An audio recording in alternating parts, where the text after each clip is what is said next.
Greetings, everyone. Thank you for joining us for this session.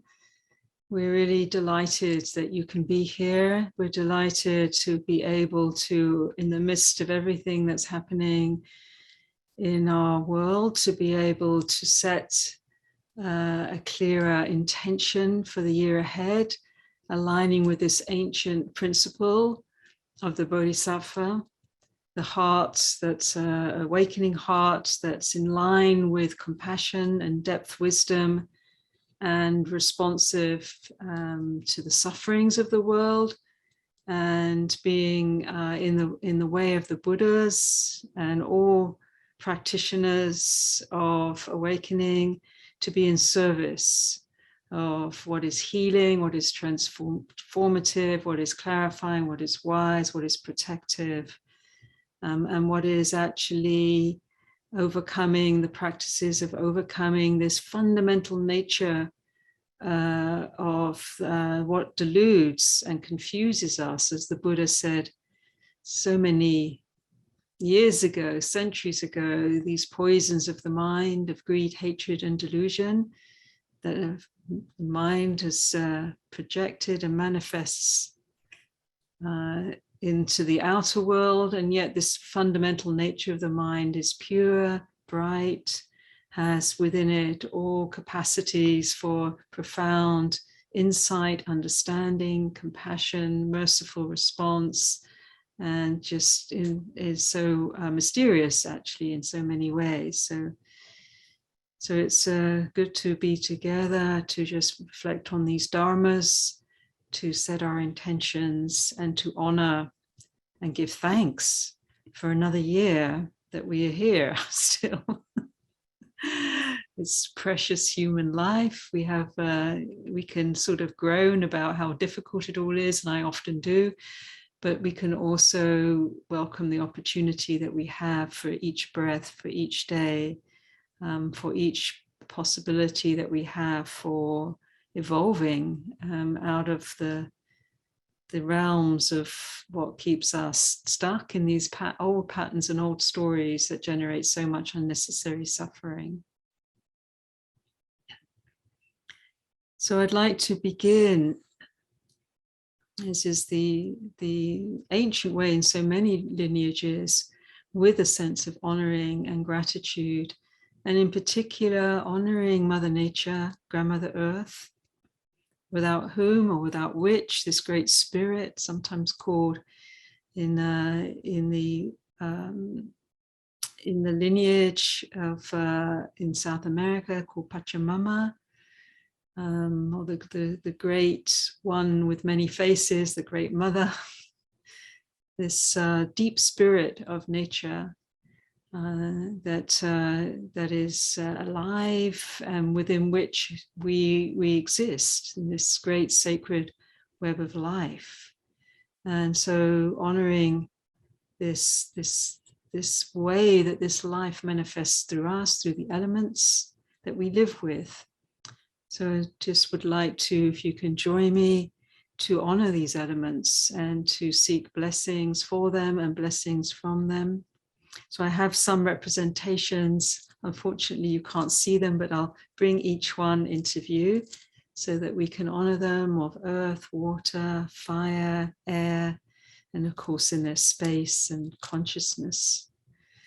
So the first one I'm going to honor, of course, will be earth. And for that, I have just what things I have to hand here. I have a beautiful rose quartz, which has come from the earth, element of the earth, and from the little branch from the redwoods that we're in here. So in honoring the earth, maybe connect and just feel the ground of the earth beneath us, taking our breath there and feeling that support from earth. Just relaxing the body into the earth and giving thanks for this great, mighty, mysterious, profound, ancient earth. on whom our life depends and on whom brings forth life. Maybe give thanks for the plants and the trees and the minerals, one I'm holding in my hand, beautiful stone, and all of the elements of earth, and the grounding in our body, our flesh body, the earth body that we have. We send appreciation and thanks to our embodiment and to this great earth that we're sitting upon.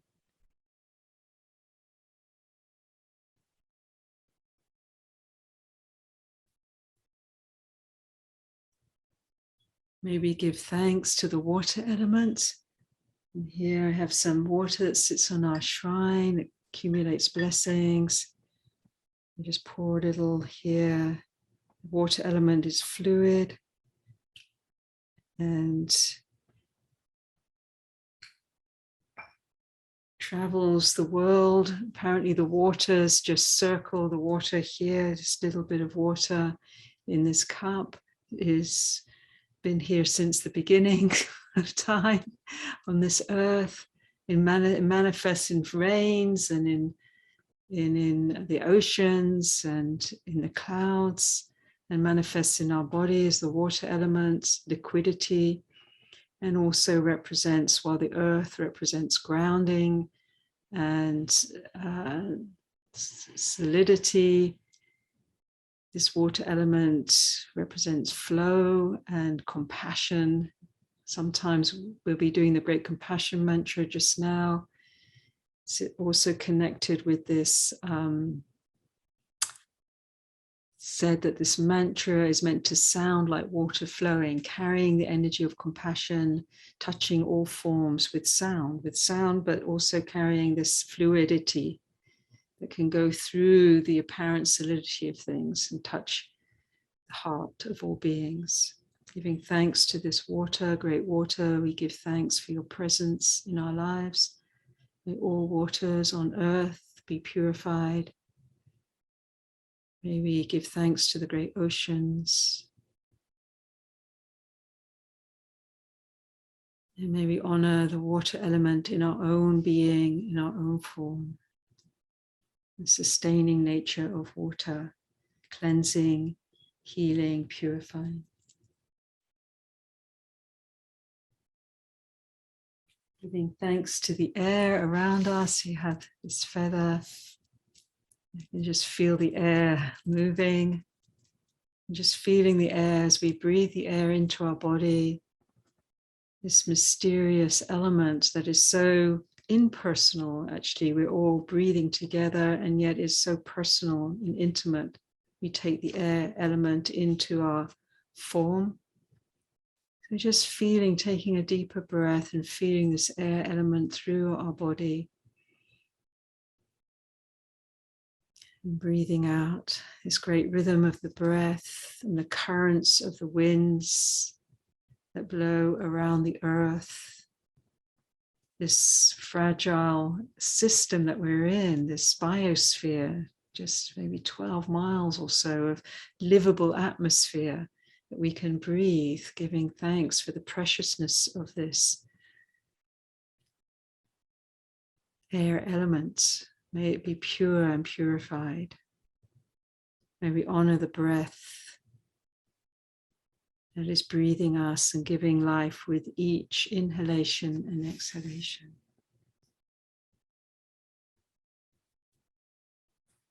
Honoring the element of fire that brings warmth, that transforms, that digests, that heats, that brings life from the great sun. May we honor this element of fire. We can feel it as the warmth in our body, the digestion and metabolization, not only of food, but of our emotions, the psychic flow of our experience. That which breaks down as well as gives life through this warmth.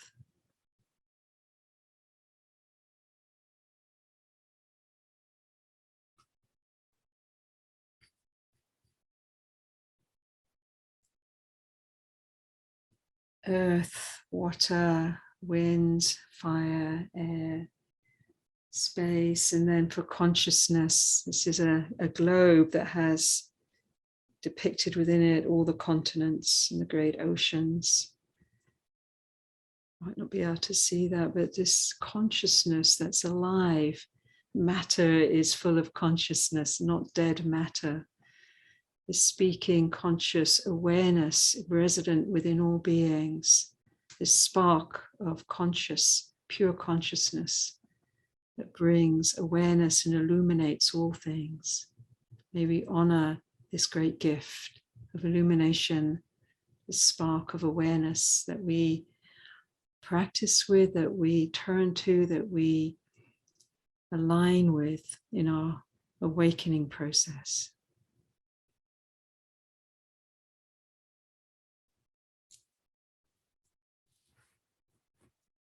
So giving thanks, arriving, blessing all elements within and without and around us.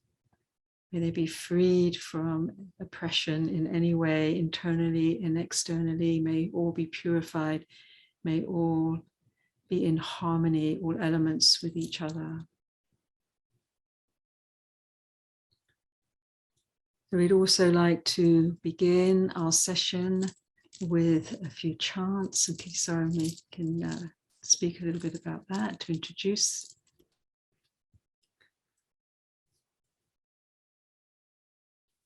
To ceremonially consecrate these elements so that they are seamlessly interwoven and unified. We will chant the honoring of the Buddha, the qualities of the Triple Jewel, invoking Kuan Yin, the greatly compassionate Bodhisattva who listens at ease to the sounds of the world, and the great compassion mantra, carried on this breath element.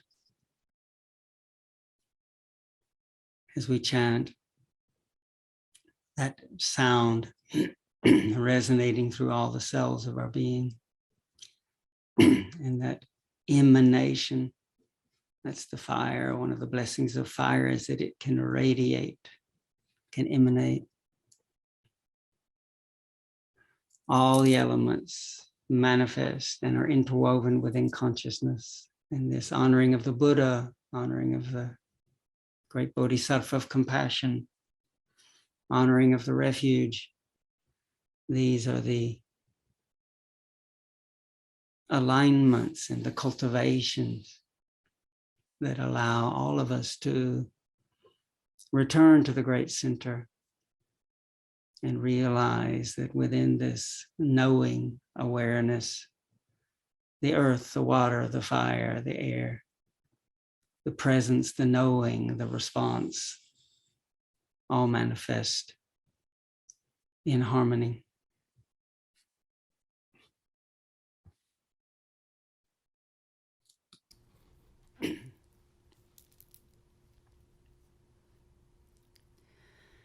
Namo tassa bhagavato arahato samma sambuddhassa.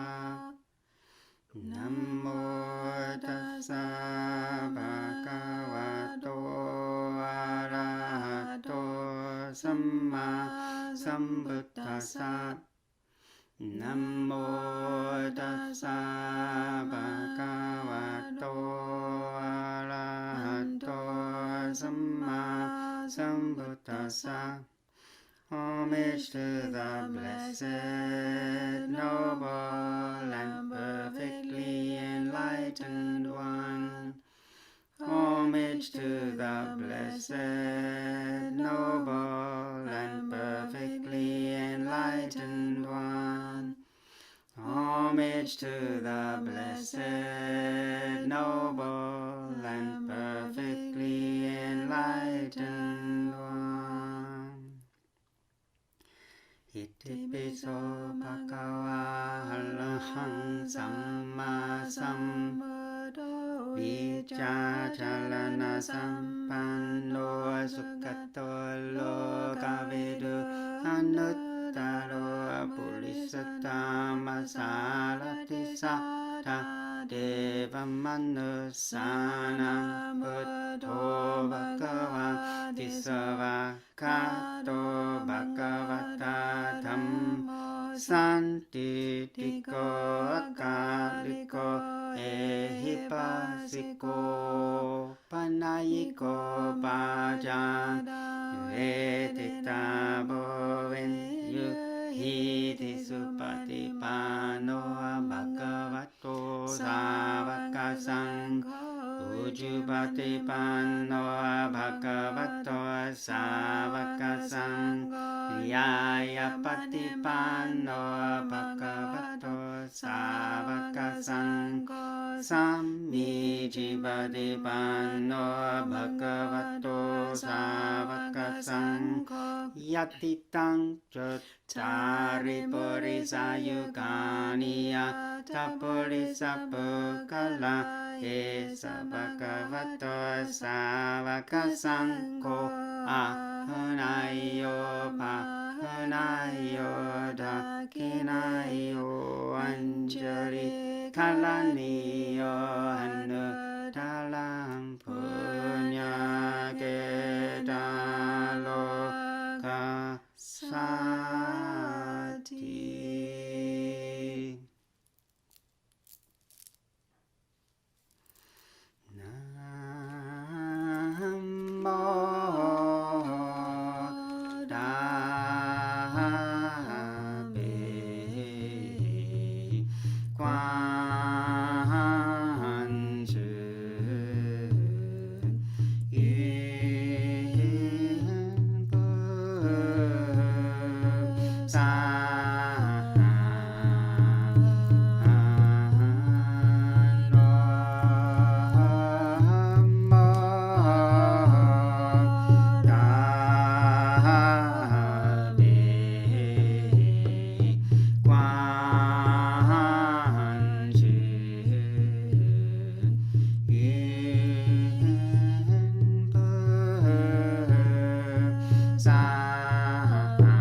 So just opening this session with the honoring of elements, connecting with this ancient lineage of the Dharma and honoring that lineage, the practices that we're using that have come in particular through our primary teachers, Ajahn Chah of the Forest School of Northeast Thailand, Master Hsuan Hua of the Chinese lineage of the Mahayana, the mantra that we learnt many, many years ago that we just recited came from the transmission through Master Hsuan Hua. And of course, many, many other awakened and wise guides, grandmothers, grandparents, and that have supported grandfathers, our journey through life. Just honoring these lands, honoring the original peoples of these lands that we're sitting on here, whose lands, unceded territories that we're on here in the US and wherever you lands, wherever you are, just honoring the ancient ones, the ancestors. So it's a way of just connecting within the sacred web of life, realms of the seen and the unseen, the lineages of time, what is behind us and what is in front of us, and all aligning and connecting within this point of awareness and presence within which everything is resident. So Kittisaro, I'm going to hand over to you. Kittisaro is going to offer some words and reflections on the Dharma to continue this, this alignment that we're focusing on for 2022 within the Bodhisattva way. Mm-hmm.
I appreciate this opportunity that we have together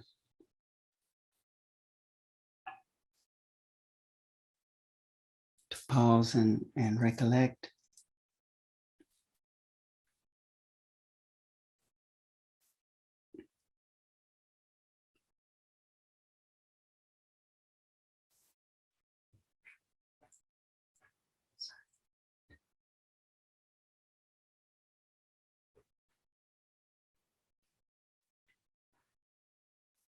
Contemplating, invoking the Bodhisattva heart.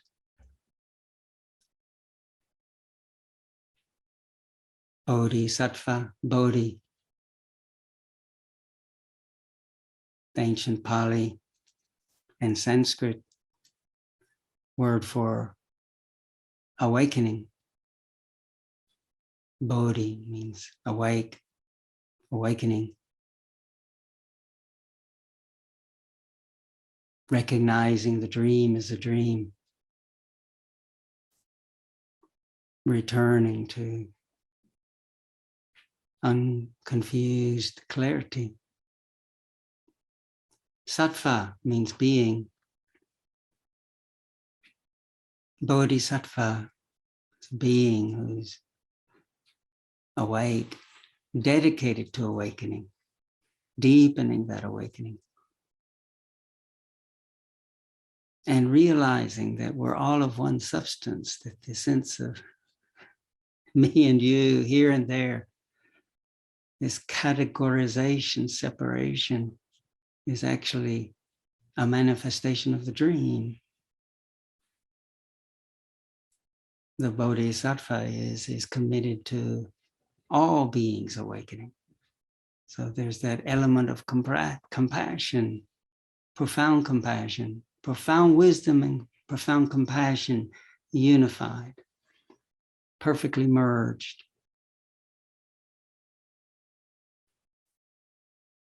The two wings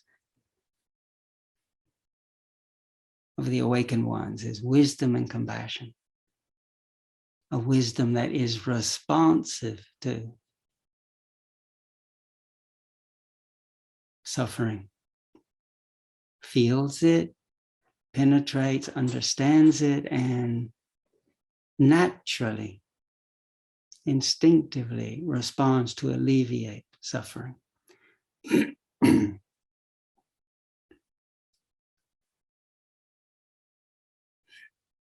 If I think what constellated, invoked, inducted, stimulated this bodhicitta, this heart of awakening, dedication to cultivation of wisdom and compassion, I can't help but think of my teacher Lumpur Cha.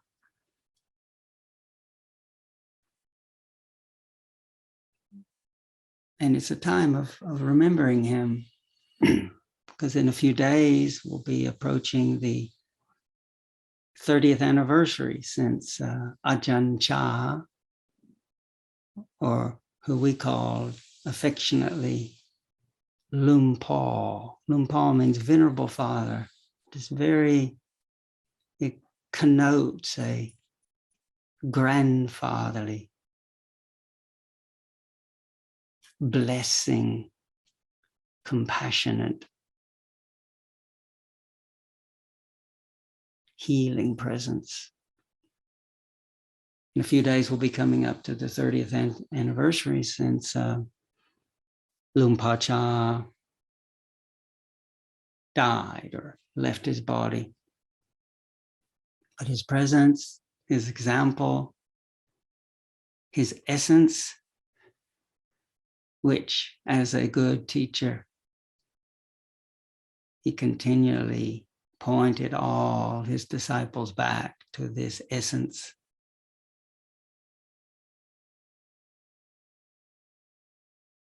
Where do you meet the Buddha, he would say. Point to his heart.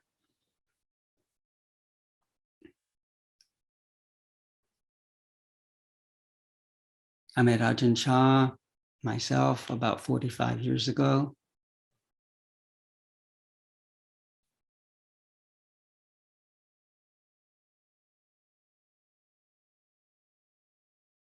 I was a student at Oxford University on a Rhodes Scholarship, and which was a big honor. My family was excited, friends were excited. I was having the wondrous opportunity to be at Oxford for 3 years, to write a thesis on Aldous Huxley, just to expand my education, and before I was going to return to America to study medicine, medical school.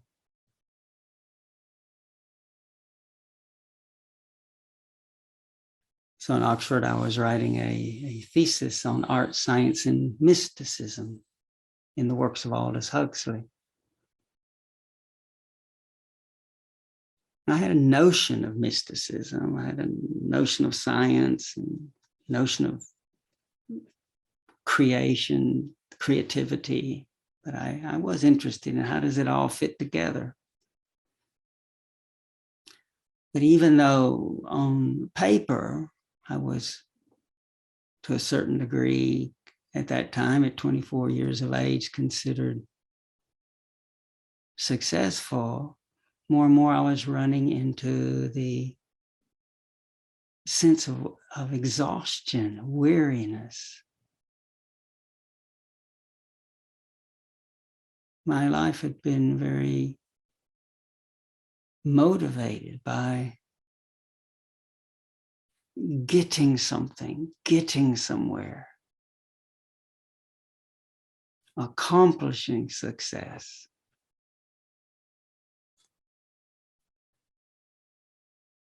Making good grades, winning the tournaments in terms of my wrestling career.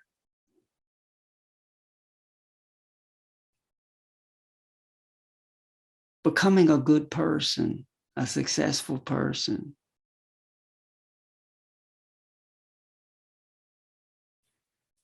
And though there was nothing evil in that. That's why it was quite baffling. But I found myself anxious and exhausted. And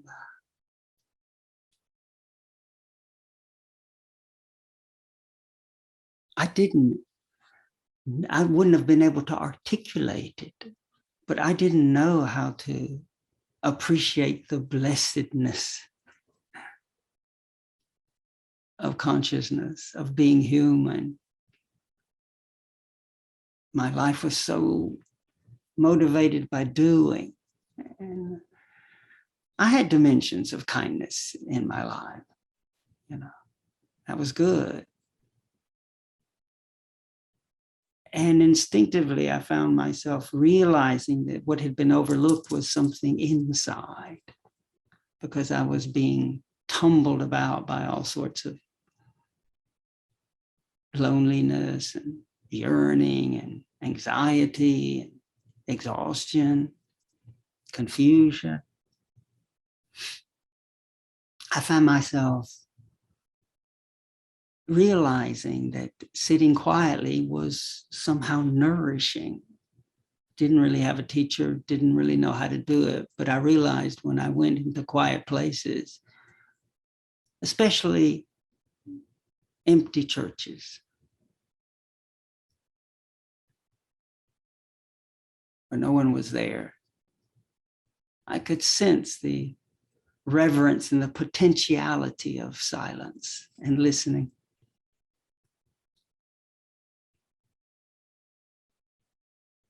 I didn't have a name for it at the time, but I would hear this inner resonance, which now our teachers call the sound of silence. I wouldn't even have been able to say what it was, but I used to be calmed by listening to that sound and stopping.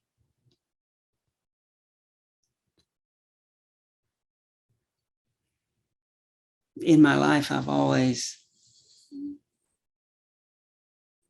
been grateful for good teachers.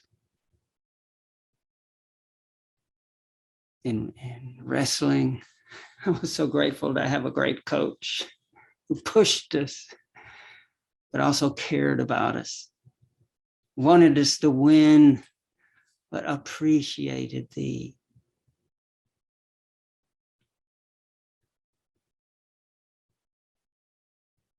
significance and profundity of learning from failure, feeling that, acknowledging that, and then beginning again,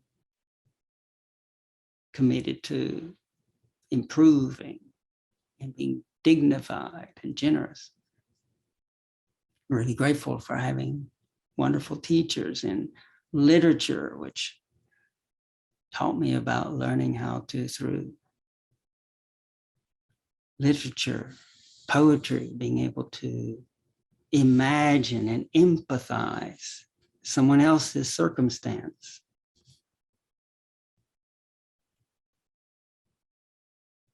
Grateful for good teachers in the sciences. I realized I needed a teacher in this inner world of emotions, inner silence,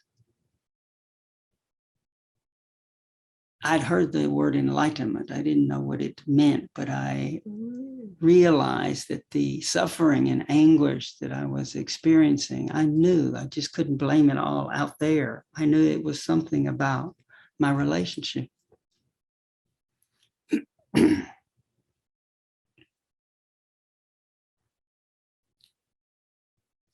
So about almost 45 years ago, I went on my first meditation retreat, just wanting to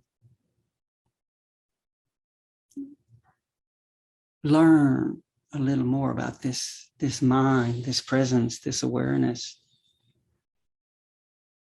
And at the end of the retreat, someone was visiting the retreat center and needed a place to stay in Oxford. And the managers of the retreat said, hey, there's someone visiting the center for the day and would like to stay in Oxford. And we said, well, one of the retreatants is a student. So, and this doctor, I was introduced to a Dr. Douglas Burns. He was confident,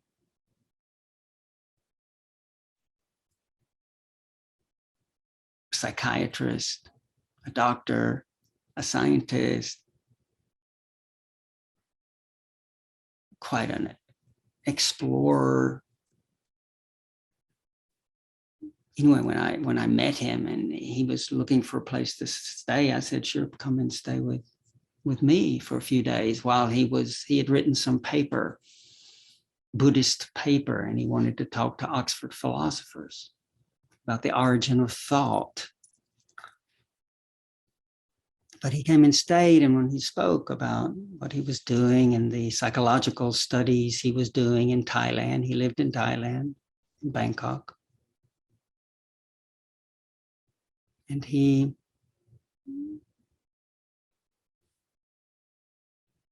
gave psychology tests and followed them up regularly with different monks in many different practice places in Thailand, different monasteries, to investigate what is the effect over time of meditation.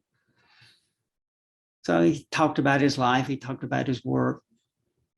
But then when he spoke about, there was one special monastery, he said one teacher who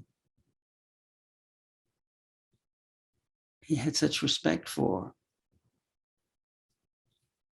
And when he mentioned that the name of this monastery is Wat Pa Nong Pa Bong, and he said this teacher is Ajahn Chah.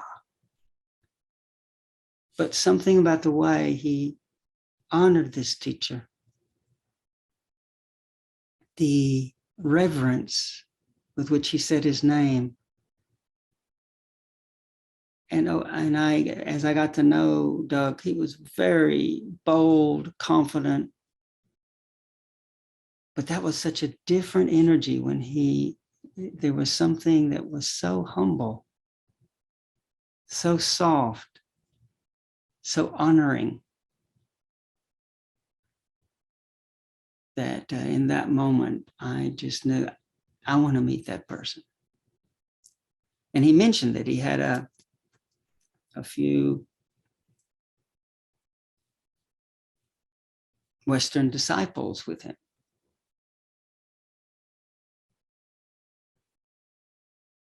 And so within a matter of weeks, I got a leave of absence from the university.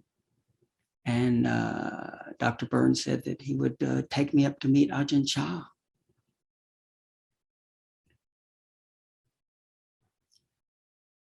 I was so excited about the possibility of meeting this enlightened master.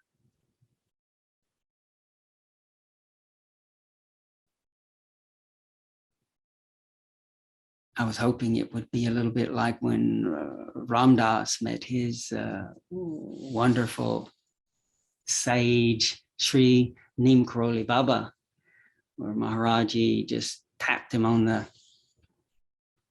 forehead and Ram Dass burst into tears.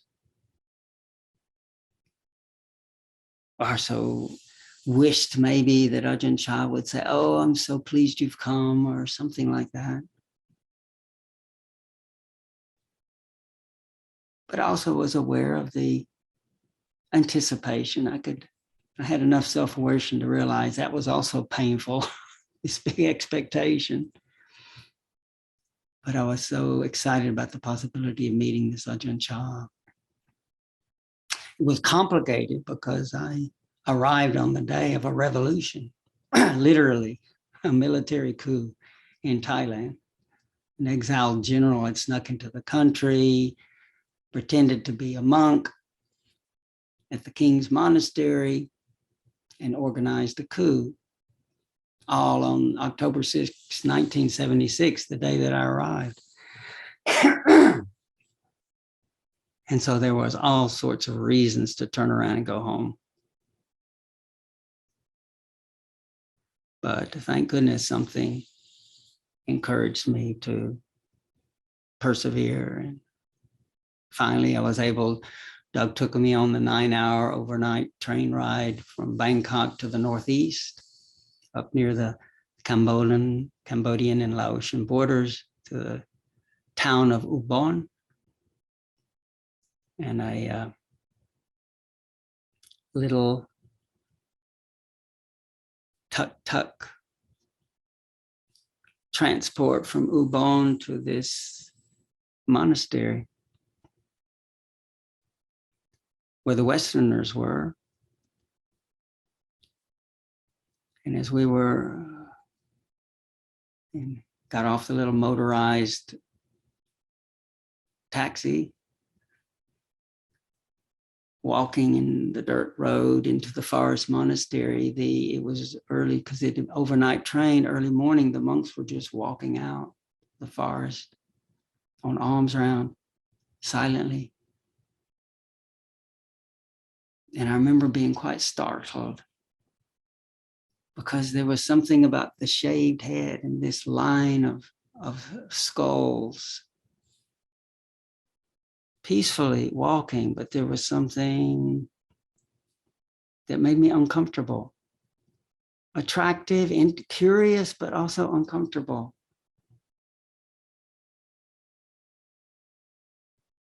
I had my long hair, my beard, my overalls.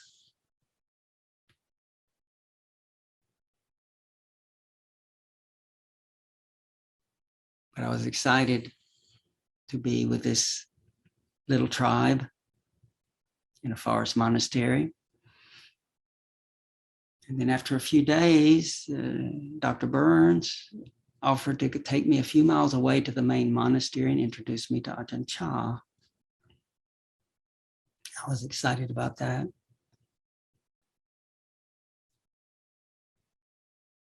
And so he took me to that little monastery. And as we were walking into the grounds of this larger monastery that had many more monks, as we were walking into the grounds, there was a little commotion. And one of the postulants of that monastery, which was totally inappropriate, but this postulant was tormenting a snake. There are very poisonous snakes in the jungles and the forests where we live, but as monks, you avoid them. You don't harm it. You've made this commitment not to harming anything. But this postulant, they weren't a novice yet, but they were like servants who were dressed in white, following the 8 precepts, but they had this stick that was unnecessarily hassling this snake. And Douglas got very upset.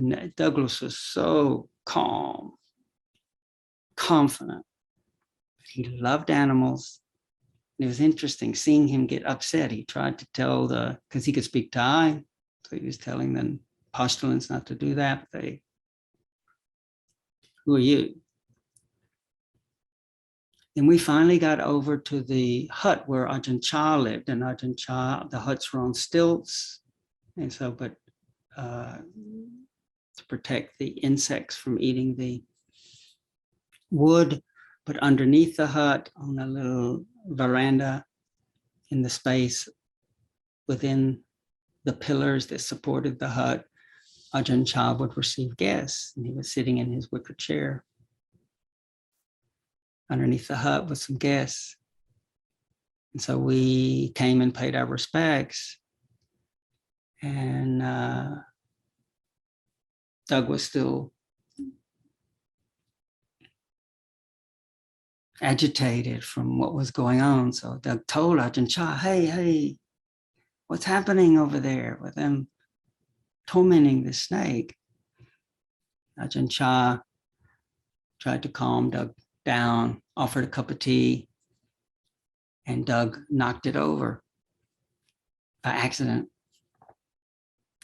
And someone who was so impressed about his unflappable, confident nature, I'd already seen him just around Ajahn Chah, quite emotional.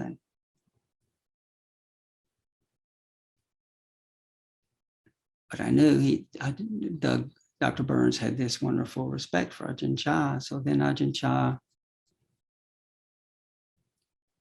turned to me and said, why are you here?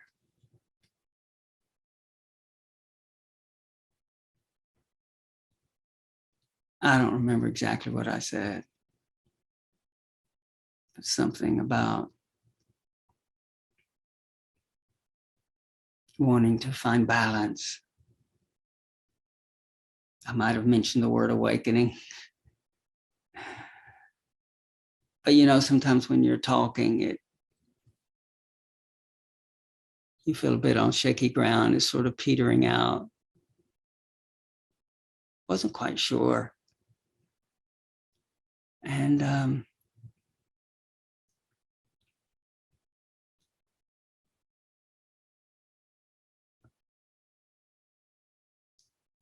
then Ajahn Chah asked me what I was doing. I mentioned I was studying. I might even have mentioned what my thesis was about. Then he said, what are you going to do after that? So I'm going to be a doctor. He said, what are you going to do after that? Then what are you going to do after that? Then he held up the spittoon. He was smiling. And he just ran his finger around the outer edge of the spittoon and said, Buamai, are you tired? Are you weary?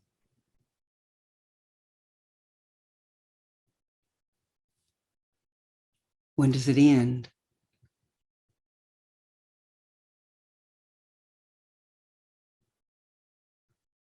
Then he asked me if I meditated, and I felt on more confident ground there because I had done a 10-day retreat and a half. And even though it was a lot of suffering the first few days, I'd been taught this system of scanning the body. And even though the first few days were really quite hellish, I had an experience of momentary experience of calm.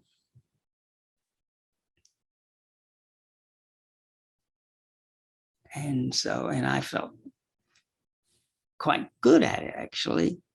They taught this scanning where you could scan around the body. And then I realized I could scan simultaneously both sides of the body. And I thought that was an accomplishment.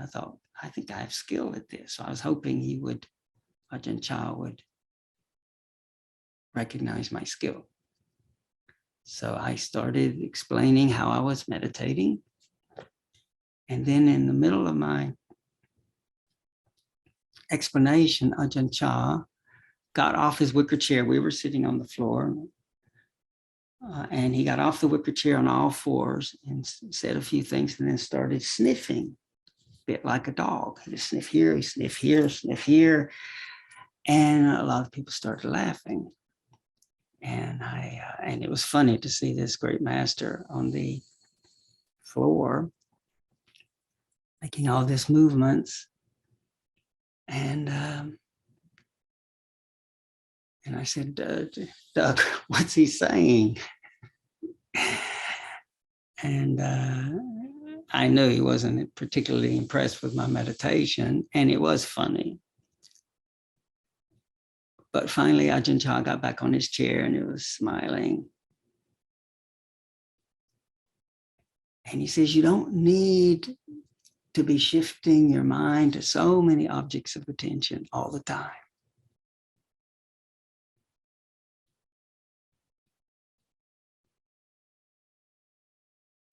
He said, why don't you just be with your breathing? Actually pointed.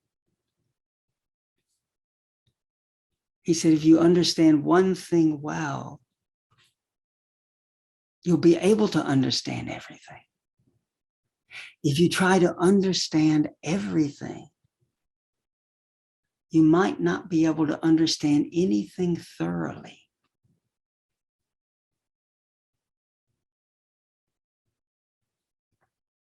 Why don't you let Sumedho was his senior Western disciple. He said, why don't you let Sumedho teach you how to be a monk?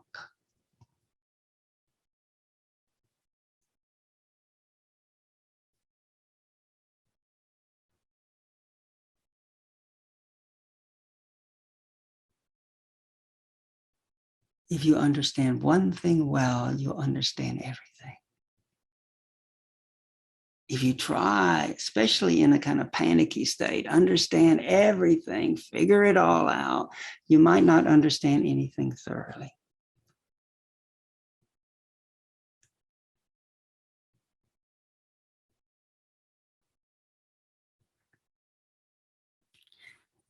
Even though that wasn't the meeting with the master I envisioned, he definitely got my attention. And I felt touched. He called it stabbing the heart, but meeting Ajahn Chah touched and made me want to be a monk, made me want to understand. And that initial teaching of simplicity.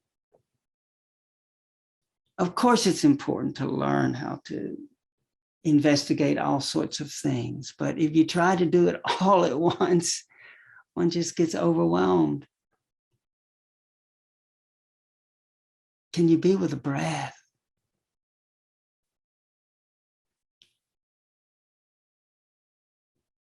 And I felt his laughing wasn't hurtful. His laughing and his smile and his presence.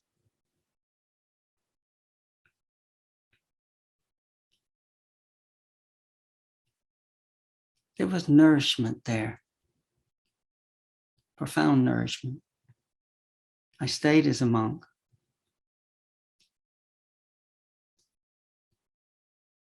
I learned to be with the breathing and contemplate anicca dukkha anatta in being with an in-breath and an out-breath. An in-breath and an out-breath and all the sensations.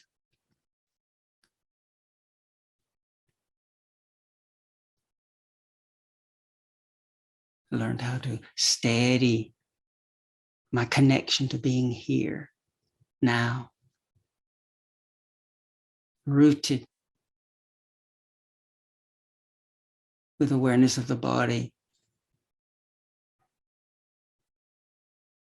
by being with breath element, that vibratory element, calmed the body, balanced the various earth, water, fire, air within a composed consciousness. I was able to contemplate how every sensation, every breath kept dissolving, transmuting, becoming something otherwise. And that wanting things not to change was one of Ajahn Chah's famous sayings.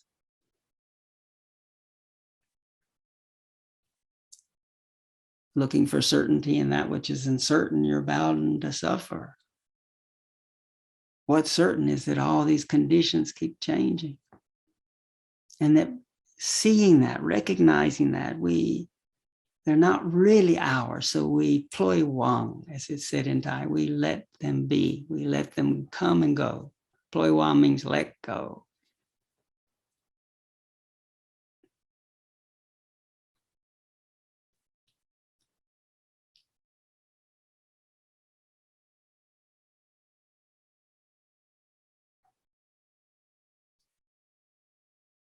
Given a name by Ajahn Chah. It was chosen by my Western teacher, but consecrated by Ajahn Chah in my ordination ceremony, Kittisaro. It means worthy of honor. I had gotten a lot of honors in my life, and the point was, whether you get honors or not, that's not the point. Worthy of honor means whether anyone notices or not. What is worthy? If we speak and act, listen and abide in a way that is worthy, it's not dependent on whether someone sees it or not, acknowledges it or not, praises you or not, gives you an award or not, maybe even criticizes you. What is worthy?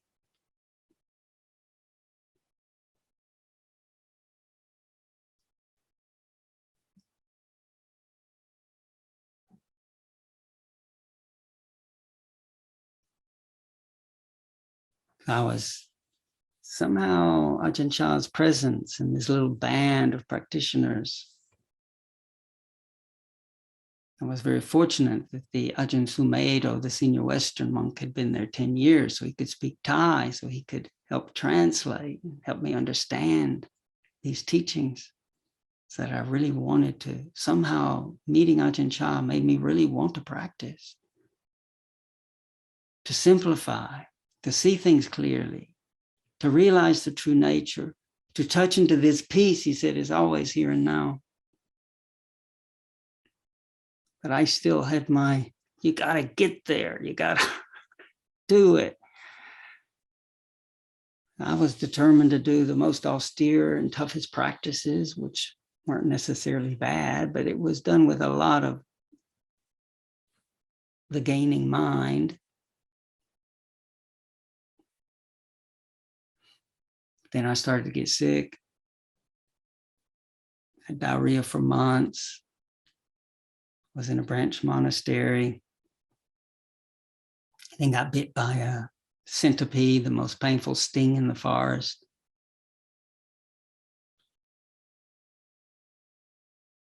The one that bit me was about maybe 6 inches, 5-6 inches long, a half, 3/4 of an inch wide, 2 pinchers. I had the burning fire of that sting. I had to sit up all night moaning, not knowing what would happen when that fire finally got to my heart. I survived, but my hand stayed swollen for weeks. Ajahn Chah came to the little branch monastery where I was, where no one else spoke English. And the monks all said, oh, the Farang, the foreigner, has been bitten by the centipede. Ajahn Chah came over just to have his attention, was such medicine. Just came over and held my hand, the one that got bitten.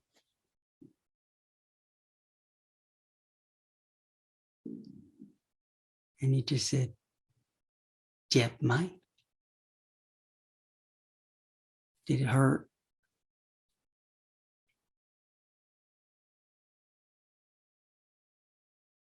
And somehow just that acknowledgement, that simple honoring of pain.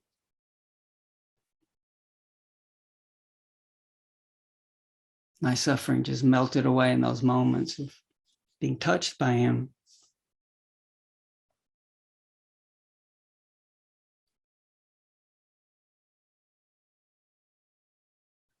But my hand stayed swollen for 3 weeks, and then I ended up urinating blood and then ending up in the hospital. The abbot of the Thai abbot of this little branch monastery was worried I might die there. So they sent me to this rural hospital. And there was a monk's ward that was there was a lot of suffering in that ward. I was in quite a bit of pain. The first night, the monk in my bed to my right died of some sort of cholera type thing. The little monk across the aisle had this massive sore that wasn't healing, and he was worried he'd lose his leg. His little brother was sleeping on the floor, resting on the floor underneath his bed to keep his brother company. Monk on my left was terrified of an operation he was supposed to have the next day. They had tried to do some kind of procedure on me to look up into the bladder and figure out what was going on with my kidneys and the bleeding, and it had somehow gone wrong and the pain was really spreading. And I woke up in the night with hearing screaming, and I realized it was my own when I woke up with the pain. But this little loudspeaker of a novice in the village, they had the loudspeaker of a novice chanting, Ittipiso Bhagava Arahang Samma Sam, just calmed me down, just remembering refuge. But I was terrified in this place of suffering, still coming back to presence, but in the morning, as if kind of like the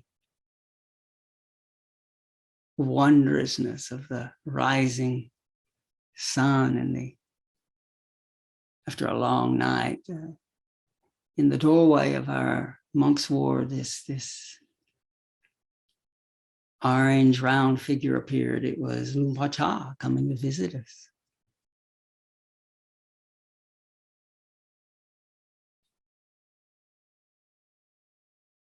Somebody had told him I was in the hospital.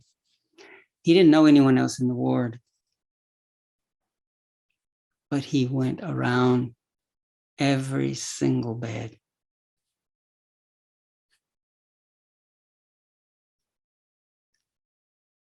and spoke to each one. He got to me and said something like, Binyang, what's going on? I said, Ajahn Chah, I want to get out of here.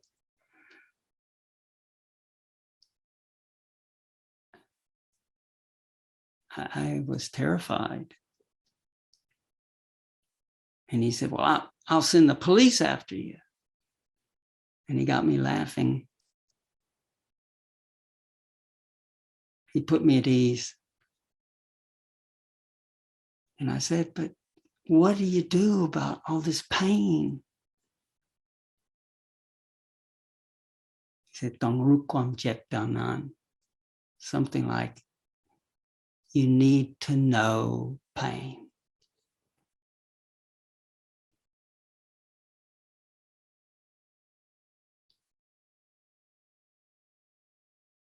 You can do it. And his unshakable, kind, compassionate presence just bestowed courage, bestowed the yes, coming back again to what is here, what is now. Ajahn Chah didn't call himself a Bodhisattva. But he's deeply committed to awakening, deeply committed to awakening others, that compassionate response.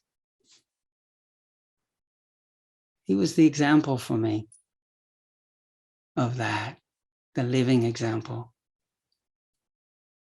He didn't go much for titles.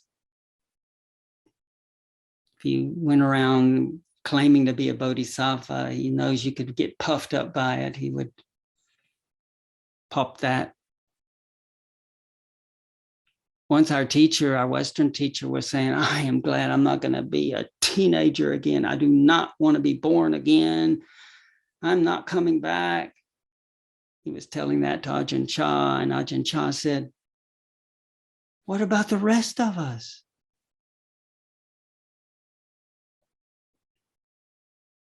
What about the rest of us?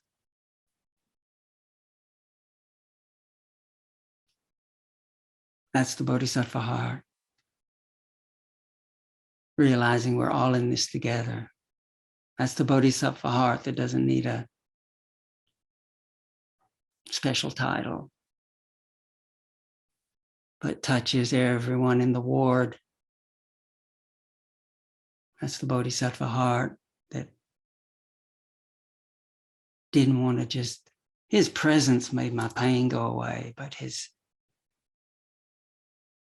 returning again and again to the core of the Bodhisattva is the Bodhi part, the awakened part, pointing me back to, you need to know pain.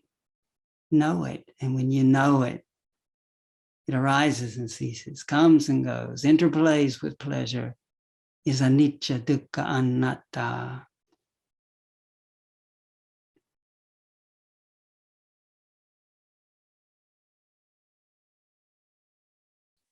So 30 years from the time when Lumpur Cha's body went back to the elements, his presence, remembering to come back to one breath at a time, not to be afraid to know pain, to remember that we're all in this together.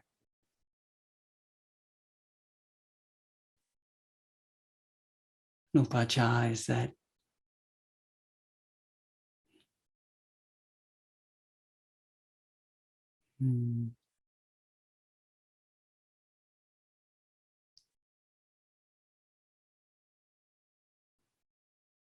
he was the manifestation of Guan Yin, the one who listens at ease to the sounds of the world, bestows happiness, helps alleviate suffering.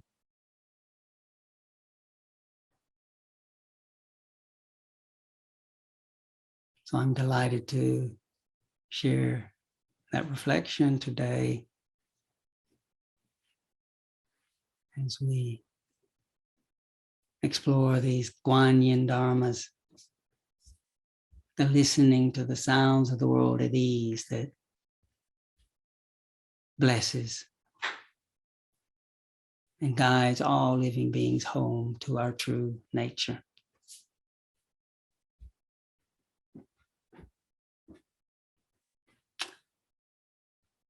Thank you for your attention.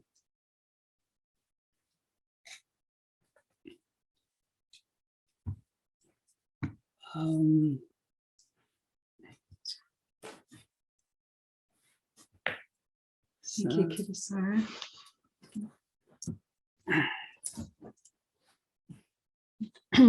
It's lovely to hear about Ajahn Chah again, and the power of his presence and simplicity and depth and compassion, which was so tangible. So we just wanted to open the space for, if anyone like to respond, or any comments or any questions from the talk. If you want to, you can go to, you can stay on just this view of ourselves. You can also go up on that top right-hand corner button, which I'm sure you all know now. We're all sort of Zoom experts, zooming around everywhere. Go to gallery view, see the Sangha connecting together. And so if you'd like to,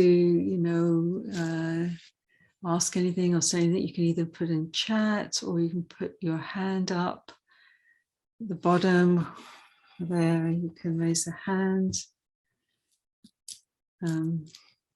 Either where it says reactions, you can raise hand, or you can, there. And also you can, Kathy's keeping an eye out, you can sort of wave your hands.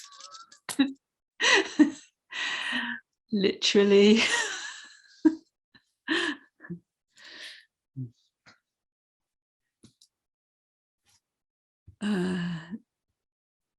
So there's some messages here. Oh, that's Kathy.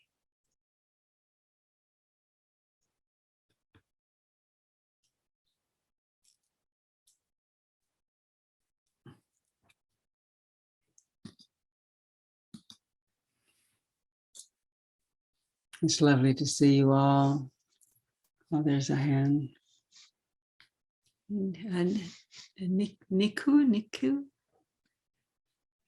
Niku, hi. Yes. Hi. It's so nice to see you both. You know, I want to ask a little more about you spoke about something. If you understand one thing, you'll understand everything. You understand one thing well, you'll understand everything. I find it so interesting, even in times of studying different types of meditation or just practices that reach our soul. There's always this essence of grasping, right? For more knowledge, or what don't I know yet? Or, and it shows up all of the time. Even when I think, oh, okay, I think I have this thing, there's always maybe, and is that perhaps, so my question is, maybe, is that tied to perhaps that idea of the personality type? Is that sort of our human nature? Is that, how do we make peace with that besides just sitting and becoming peaceful with it, that it returns? Yeah, thank you. Yeah, there is. I mean, it's not a bad impulse, to want to understand, but it is a part of this root of the separation is acquisition. It's what is me and mine, my accomplishments, my knowledge, and it's wonderful to want to understand things, but to me, the power and compassionate gift of that, always remembering that when you could turn to something simple, even just the simplicity of a sound like my voice, that the actuality of Kittisaro's talk right now is if you go right into that one thing, that sound is ephemeral. It's vibrating, it's dissolving. If you go to that one thing and let yourself be with the simplicity of a breath, a sensation, and notice that the in breath extends, vibrates, and then ceases. There's a pause and an out breath. When one really understands and bows to the nature, for example, of a sound or the nature of breath, something just simple, one really does that and realizes that things, even that knowledge of the breath, is not something you can grab. There's that recognition that that thing is not self, it's not mine, it's empty of solidity. One realizes, wow, everything we can look at, every sight, every sound, every piece of knowledge, whether it's art, whether it's science, whether it's literature, follows that same law. And in that, what seems like something simple, that simple knowing and that simple honoring of that, we touch into this ground, this source, which is boundless, which has within it everything. So the beauty of being able to understand one thing really well and touch into peace, touch into this ground of the awakened heart, then there's all these treasures. And within that ground of the awakened heart, all the pieces of knowledge are within that. So all those pieces are unified within the heart. So they're all related. So somehow being able, when I'm faced with something really challenging and overwhelming that I can't understand, sometimes I just return to something simple, honor that particular doubt, let it resonate. And then I find it's different from them where I'm panicking to try to figure it all out and understand everything. So, I mean, I really appreciate that question. And I think that contemplation in yourself is just very important to start tracking. That feels reassured the more I know. And yet sometimes the more you can know, it still doesn't dissolve that underlying insecurity. There's something about being able to even just come down to one really simple thing and know that, this breath is ungraspable. This sound is ungraspable. That takes one not necessarily to a piece of understanding, but it takes one to the source of peace, to the source of presence.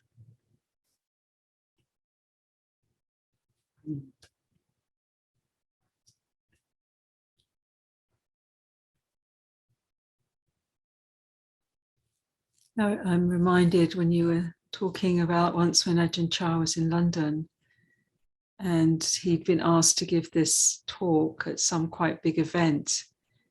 And the monks were like going, well, we got to get ready to go. And Ajahn Chah said, well, I don't know if I'm going to do it, and they kept all ask him all right up to they're leaving. Are we going? Are we not? I don't know. And so this, just being able to really sense into whether something was going to happen or not, whether he was going to decide to do this thing. And the monks got very sort of stressed about it. And so, but that was the way Ajahn Chah would teach, because, he probably knew he was going to go, and in the last minute said, okay, let's do it. But, it was just to the way the mind expects things to go the way that we project them to be and want them to be for our security. And then when it doesn't go that way, then we can so quickly start to stress, and anxiety and upset can arise. So one of his teaching methods was to do that in so many different ways. And so you actually realized to stop leaning on the conditions of the world so much, that grasping mind, and to actually start to realize more this resting back into the source that Kittisaro has been pointing to as a deeper refuge. And, and that's not something you can do just through a cognitive wish. The cognitive can help to remind us, but it is this sort of opposite of grasping, really, opposite of this sort of releasing, this trusting, this relaxing, this letting things, giving a pause before the reactivity comes. And in that space, something else might arise in response, something more intuitive, something more appropriate to actually what's needed than what we think is needed. And it's counterintuitive, because if you slow down in this world, it feels like you're not keeping up, you're not going to be effective. But maybe you'll be more effective because the response will be more in tune with what's really needed than running on that wheel, where that wheel is going so fast now. So I love that, the way even Ajahn Chah, one of the things I noticed, just the way he walked was a teaching. He was, it was slower than most of us, and every step was you know, it was quite majestic. Was the way complete. He walked. I mean, he talked about completion. He said, knowledge is never complete. You know, in all these disciplines, there's always more to learn. And it is wonderful to learn, but if there's still that understanding, then you're leaning, trying to get somewhere. Well, he said the only way for completion to happen is that quality of peace, is by that seeing the nature of things and letting go. And that's the Bodhi part. Then there can still be letting the mind go to a situation, and there'll be with that peace, that's the Kuan Yin's listening at ease to the sounds of the world. Then there can be a response that comes out of that perfection that can alleviate or maybe skillfully respond to what is actually really needed. But you're right. I mean, it was different the way he walked. It wasn't like he was getting somewhere. No, well, exactly.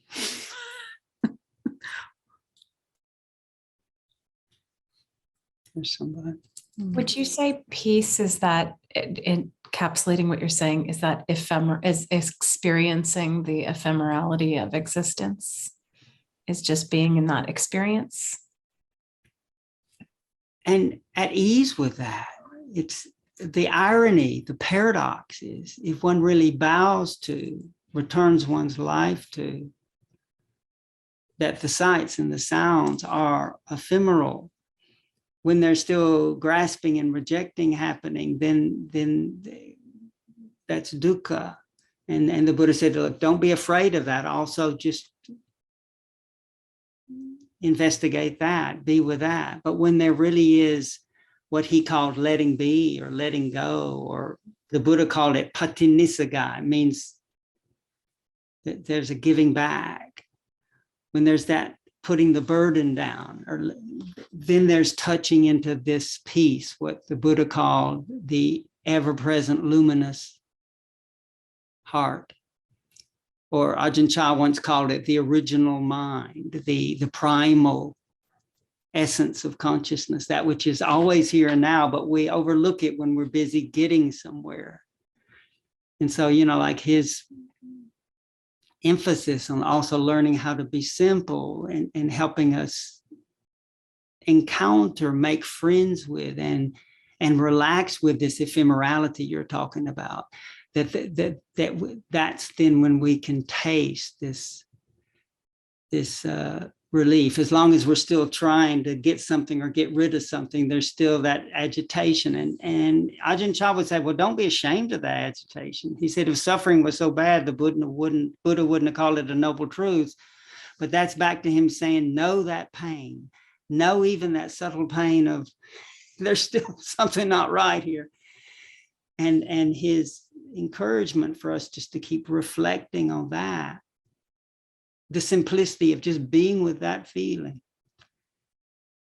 that there's then the opportunity to recognize cessation, or a moment where you're not pushing, not pulling, you're just at peace with it.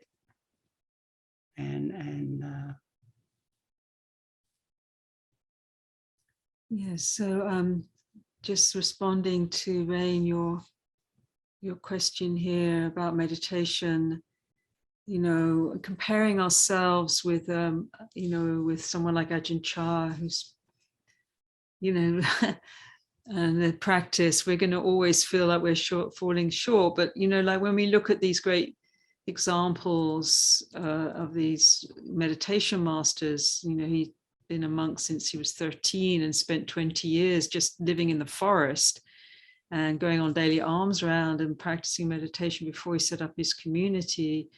You know, someone that's going to, you know, completely dedicate their life and years and years and years of training to become that we're talking about meeting someone at the end of their life where we were experiencing the fruit of all of his practice. You know, and then for many of us, we're sort of like baby bodhisattvas, really.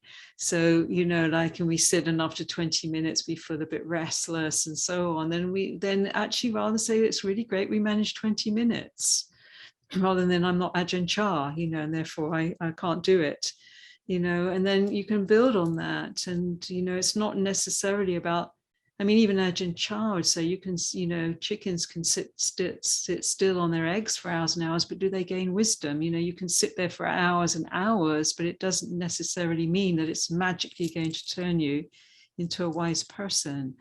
So, you have to reflect on the reactivity of the mind, comparing the longing, the judgment. And then if we have some insight into that, then wisdom can start to grow, rather than just saying it's about sitting and not moving and that somehow that does it.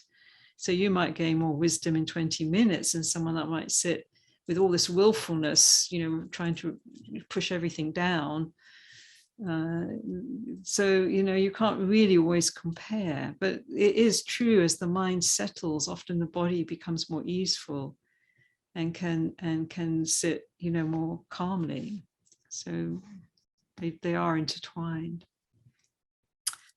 Vicky, hi. Nice to see you. Don't forget to unmute yourself. I was really struck by that description, Kittisaro, of Ajahn Chah coming. And I've heard the story, but I really picked up on just holding your hand and asking, did it hurt? Mhm. And they're so simple. And, and for many of us who are caretakers, is what is the appropriate response? I sometimes think I kind of struggle a little bit with listening to the sounds of the world at ease. And I'm thinking, what does that mean? And I feel like I have that bit of it. What is it?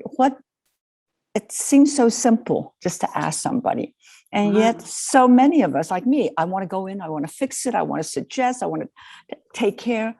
But it's that presence, and and yet I was thinking, oh, what is that? What is that? I mean, I guess I'm just asking in general, asking myself, what does it mean to listen to the sound of the world at ease? Yeah. Yeah, no, thank you.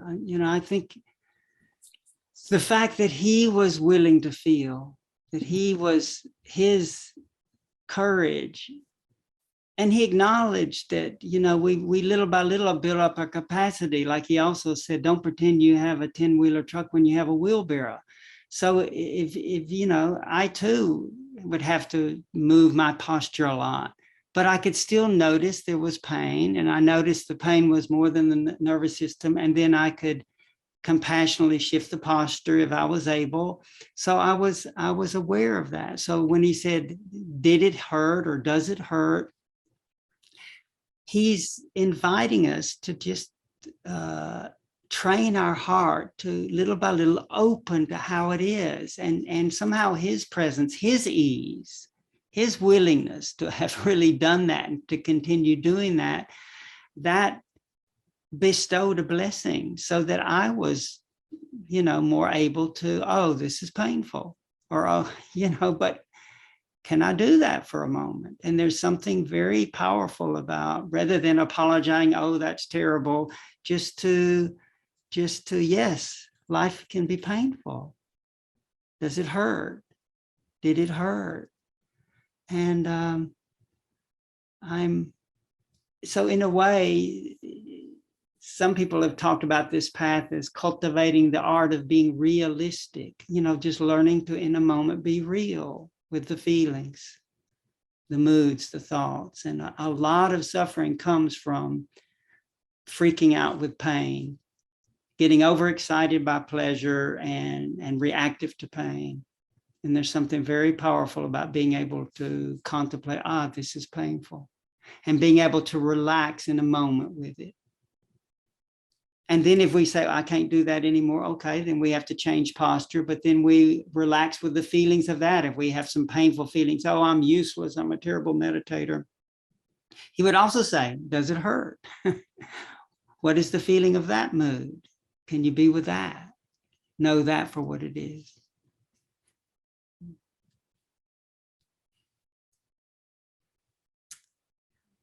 So, well, let's just take a 10-minute stretch break.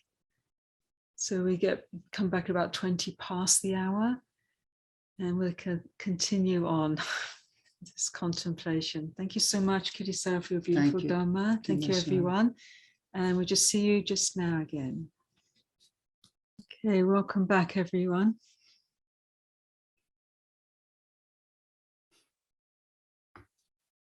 So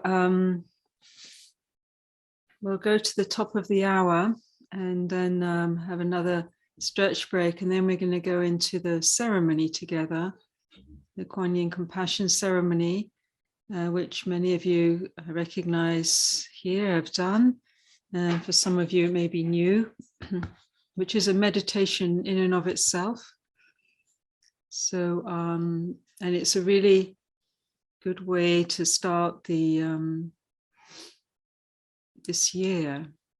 It's a very focalizing around intention, and the core principle is invoking the realms of the Bodhisattvas, this awakened energy manifesting through all of these different Buddhas and Bodhisattvas that we name, like this subtle archetypal realm where this pure radiancy and transmission of Dharma is resonant and held.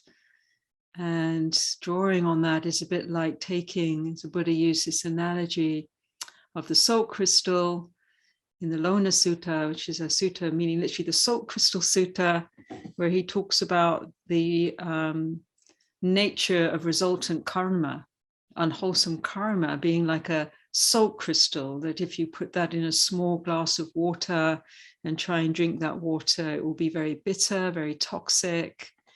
But if you put that same salt crystal in a fast flowing clear river, he at that time he said the Ganges, it's actually not such a clean river anymore, but if you put it in any, the analogy is that then that salt crystal dissolves rapidly, and is hardly the impact, the taste of the bitterness of resultant karma that's been unwholesome hardly appears for a moment.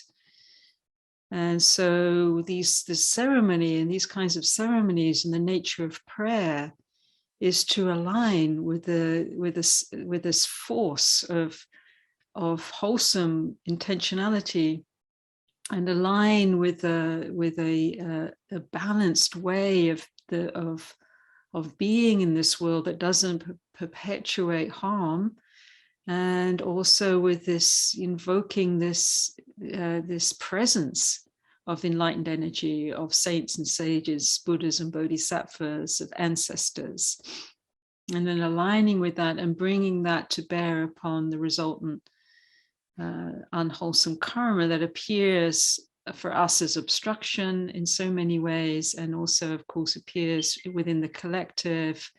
And at this time in the world, there is it's so toxic, because so much of what has gone before has been rooted in systems rooted in massive violence and greed and delusion. And so, that we're feeling now the results of all of that. And don't need to go into a great diagnostic for us to know how completely overwhelming those results are. So we can do these ceremonies, and we'll do this ceremony also on behalf of the collective, and take this salt crystal of the world and the state we're in now into the fast flowing river of the awakened mind and heart, that's the essence of which is within all beings anyhow, and within this being, and call for its dissolving. And this is we are all connected with the stream of consciousness. So this is putting something into that stream that is offering a very effective intention. And this kind of practice is very much in the way of the cultivation of the Bodhisattva, where we practice, yes, to awaken ourselves, to it has to start really here with us, with our own process. And it starts even in the Bodhisattva way, is grounded in us, in the stream of our energy bodies, body, heart, and mind. And so we're working and applying the path activity here. But then this more conscious development of applying that, as Ajahn Chah said, to Ajahn Sumedho, what about the rest of us? What about the world now? What are we going to do? So, and certainly Ajahn Chah, there was it seemed to be in an Ajahn Chah theme today, when he saw, there's a lot of teachings in that school about letting go, letting be, non-grasping. That's really the heart of the transmission of the forest Dharma. It's based on deep renunciation and simplicity. And then he saw one of his monks, obviously taking this teaching very much to heart and very literally, sitting in his hut in the monsoon, and the roof of the hut was not fixed, so it was just pouring water, and he was sort of trying to sit in the corner away, I imagine.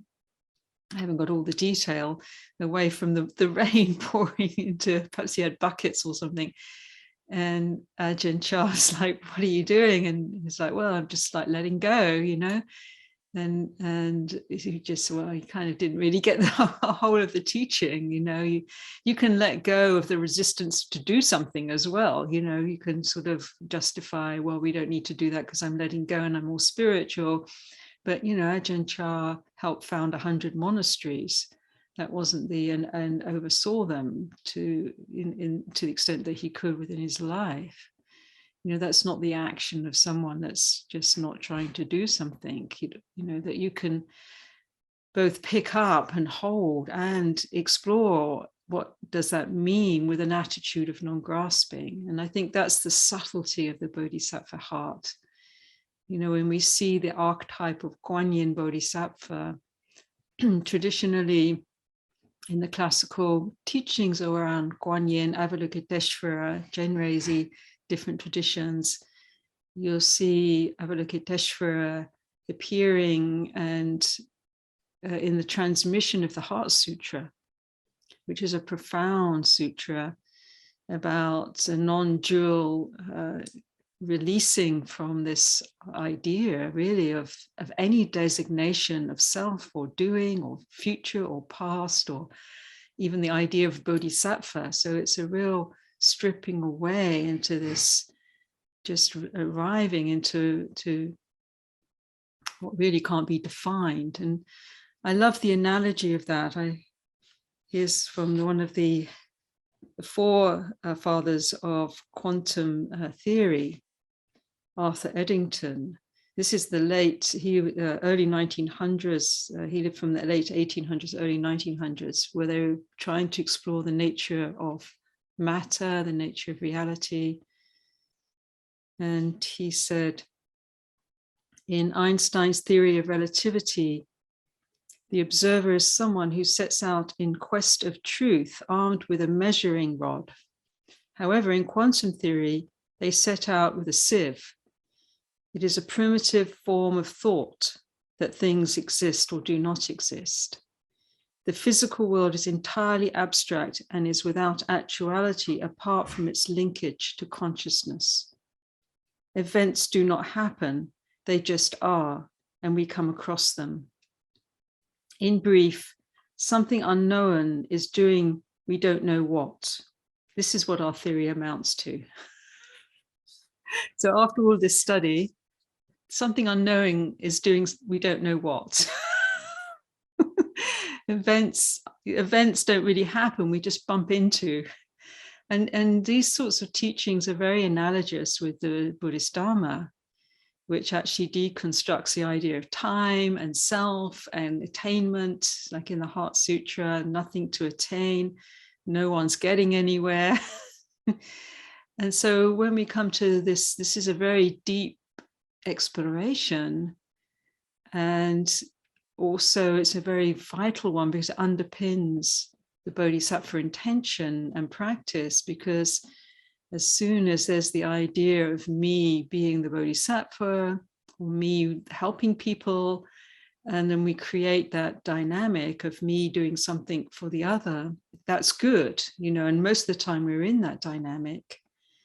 But there's also a subtle way, and not so subtle way, that sets up stress, disappointment, a willfulness to try and push our agenda, even if we do it in a very spiritual way. you know, but it's very different, which is what Kittisaro is talking about in someone like Ajahn Chah, who we met at a time in his life where the fruition of his practice was so visible. He was not in that space. He's just meeting events as they arise, and so that response, probably even to himself, is unexpected. What might come from that really open, aware simplicity of presence, which isn't something lacking in that. It is a fullness of potentiality in that response that's much more aligned and attuned. And so the Bodhisattva practice is one of internally stripping away the cognitive realms and reactivities of the mind, purifying from the poisons. And really this core practice of Kuan Yin is doing that through deep listening into the nature of things, listening into the heart, and listening again, listening into the pure presence of awareness, the formless. And it's not dead, you know, and it's alive. There's a Ajahn Chah called the living Dharma. There's this living dynamic intelligence that's not the smart, clever thinking mind, which has an intelligence, but it's a very, very different intelligence. They call prajna paramita, the intelligence of deep wisdom arising from an intelligence that's the emptiness, which is a fullness in that it's connected with all things. So Kuan Yin is the one listening into emptiness, the deep non-construction of the mind, not constructing forms, but in the same time, through that, being able to really hear very accurately every being, and that is every manifestation. What is its sound? Not necessarily just the physical sound that we hear with the eye, but what is its nature? What is its, do we sense in that manifestation of a being, whether it's an internal being, a thought form, a mood, a process that we're in, whether it's what we call external. And even those distinctions are very arbitrary ultimately, but still they are the main dynamic that we work within. This inner practice of listening, and then in a way just resting out of that response that comes from the self, like I'm going to do this, and that can be very good, and you know, like, well, how to strategize what to do, but it's more, if you like, perfect when that's not, when there's this deep listening, and then the wisdom, we become a conduit for the wisdom that becomes then the activity of wisdom, is then this compassion, this, you know, joy, the Brahma-viharas, and many other qualities of the pure mind: courage, strength, insight, fearlessness, protectiveness, awakening. That's why you see some of these masters are very fierce as well as kind. And even in their fierceness, there is compassion, but you know, they're not easy always to be around because they're unexpected, and what they might come out with and may be very challenging. Certainly that was the case in one of the times I met Ajahn Chah, and I was very young, and he'd come to England, and I'd met him before, and I was very excited he'd come back, and I got my friend to go and see him with me. He was in a hut in this meditation center. It was run by a Burmese family. And I just took my friend, knocked on the hut door, and, you know, I just said, you got to meet this master. And, you know, really, that wasn't really the etiquette. You just sort of go up to a monk's door and knock on, but I didn't really know about that then. And then Ajahn Chah opened the door, or none of the other monks opened the doors, a few monks with him, and he invited us in. And I was like really bubbly and excited, and I sat down, and I just had this feeling immediately like I was sort of had walked into a lion's den. I suddenly wasn't so sure of myself. And then Ajahn Chah wasn't this, you know, often he was quite humorous, connecting, radiant, but he was definitely more empty.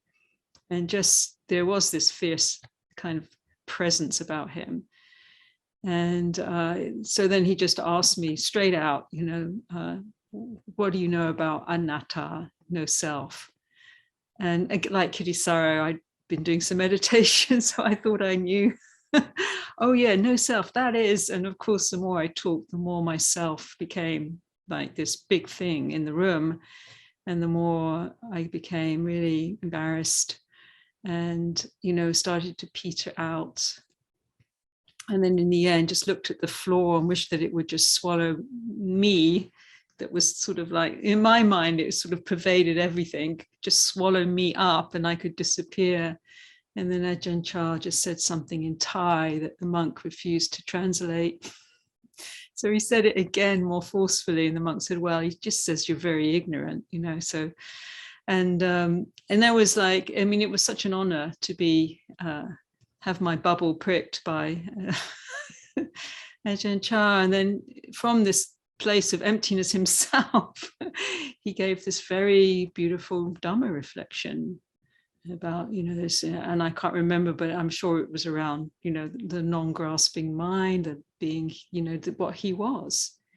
He wasn't, he just was manifesting this. So this sort of really this invitation at the heart of our practice. Another image he gave is like being like an empty bell. It's like it's sort of got nothing in it, but it can be a bell. It can respond, and sort of there can be a tone to it because it's empty inside. It's not empty in a sort of devoid, there's nothing there, there's everything is here, but there's not this grasping and holding. But then if you're frightened of that, you start to fill it up with stuff, and then you something touches you, and you're just sort of, you're not really resonant. It's sort of like clunky. So that was another one of his images of, don't be afraid to be empty in this way, or to be, another perhaps positive way of put it is just resting in your natural presence in a very simple way, breathing, being alert, listening, and just feeling, and the subtle practice of just waiting sometimes for the initial reactivity of the mind to settle, so you can start to hear something more subtle. And it's in that place then really that we actually realize this heart is already the Bodhisattva heart. We don't have to become Bodhisattvas. The nature of the heart is already loving, responsive, has this innate wise intelligence, and wishes to serve and uphold the wholesome. That's our nature, because we are part of everything. How could it be anything else? It's just that really that's naturally arising often, but it's also often obstructed. So in the practice, we're just clearing that obstruction so that we can feel into that authentic, natural expression of the heart. And then that's more easeful. But in these times, it isn't very easeful because there is so much toxicity. And so the last little piece I just want to talk about in this cultivation of the Bodhisattva for this time, for this year, is we do all know that we're in, the curriculum we're in is very intense and will intensify. We are meeting so many different, just ginormous threats really to well-being, to a sustainable, wholesome, good life for all beings. There's just on the climate level, there's just a massive amount of tipping points that we're rushing past. And then just, this morning we heard another friend had just gotten COVID in South Africa. And, so just this pandemic's just continuing to rip through the world and all the reactivity around it, and just the collapse of the ecosystems that we're in, the droughts that we're here in California, and all the threats that go with it. And none of this is actually going to get easier. And then on the political front, we know what an enormous struggle we're in here in the US and in many other countries as well. trying to, however frayed it is, trying to still uphold and maintain some semblance of democracy is very vital for dealing with everything else. So it's a multi-headed hydra. And it's not a curriculum that we can really duck out of because it's very activating for us. And so in the Bodhisattva heart, it's not to say that there can't be fierce response or challenge. These masters would challenge a lot. The Buddha challenged a lot, but the Buddha also tried to do something to alleviate suffering, tried to change the systems, changing the caste system, the system of animal sacrifice, tried to stop wars. So there's a precedent for that. But I'm sure he didn't do it from a heart enraged. So this way of dissolving the crystals of the toxicity and our own reactivity with it until we can really meet what is and feel into the clarity of the right response, and actually at the same time actively dissolve the hatred of the mind, whether it's within us or whether it's manifesting externally through this power of taking what is poisonous, and through invoking we can prayerfully invoke support from the subtle realms to help us transform those shadows, those poisons, and overcome them and replace them and generate instead healing, light, Brahma-Vihara energies, and just suffusing those shadows with light and the power of transformation. So I remember when I was at Standing Rock, they had a sacred fire that would be burning the whole time, and people would just sit around and tell stories. And they had an open mic. And one night there had been this action that had happened on the front lines that had gone wrong, in that it had erupted into violence. And there was a lot of some recriminations about the way people had gone into the action, and the reminder from the elders that this was, because there were thousands of people there, so it was like, there was a lot of dynamics going on, but a reminder that this was a sacred space, this was an indigenous space, and it was a space where all action came from a place of prayer and ceremony, that the prayer and ceremony in and of itself was the action. And, on this front line. And so it's a very fierce context within which to bring this Bodhisattva heart. And one of the young men, one of the Lakota young men, gave this story about, don't forget that this whole initiative, this whole happening started with the children and the elders calling for some response to our times. And it grew into what became Standing Rock, this iconic movement. And he went on to tell this story of an elder grandmother at the beginning of the Iraq War, and she was praying for peace. And the ancestors came to her, and they said, it's all very well you praying, they're wonderful prayers, but it's not enough, because in this time everyone has to pray. Everyone has to pray together. And I think, we must understand that prayer isn't like a wish list. I just like it to all be nice, But it's this deep listening and ability to invoke and be a conduit for this intelligence of awakening that is actually evolving and awakening through us.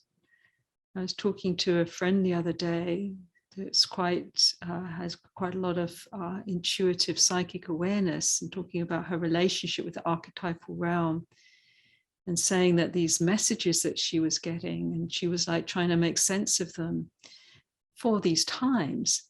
And one of them was that really struck me because, usually we think of ourselves in as humans of how much we've screwed everything up, how awful we are.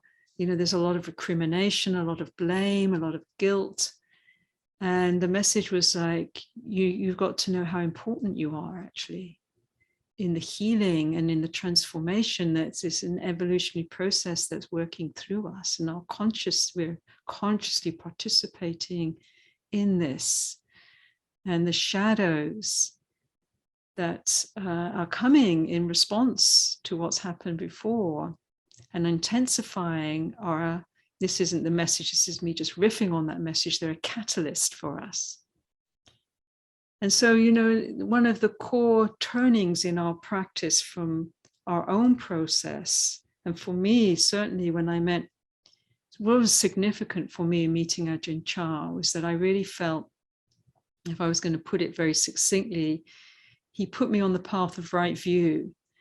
Before that, view of wisdom.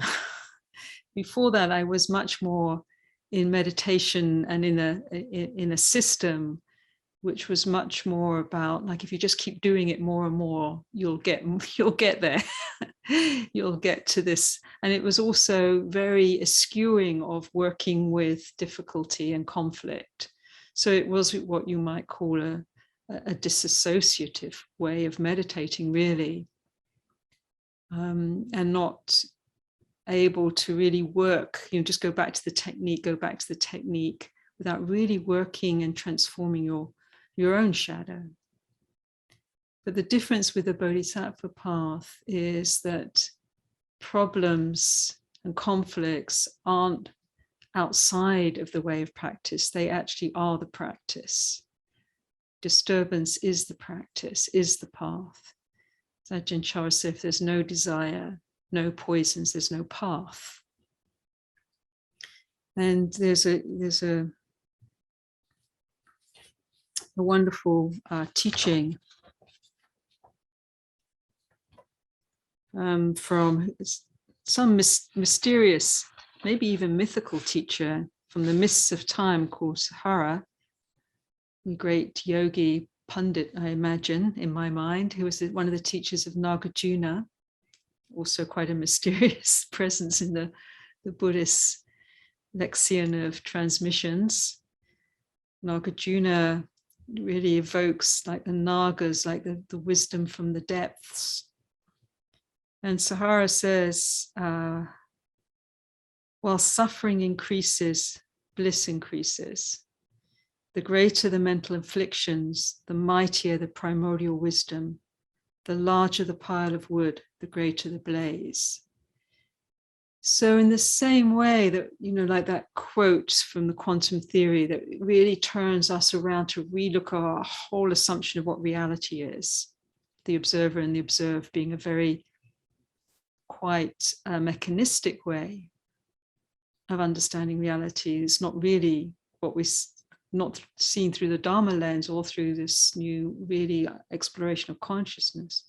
In the same way of turning our whole understanding around that if there's suffering, in planetary collapse, something's going terribly wrong, and it is, and we need to do whatever we can. But there's also, the greater the challenge, the greater potential, if we can meet that and not just curl up under our duvet, for growing. It's not evolving, isn't just a momentary like insight. It's a massive, profound, embodied cellular process on every level of consciousness, which we're all involved with and we're all important to.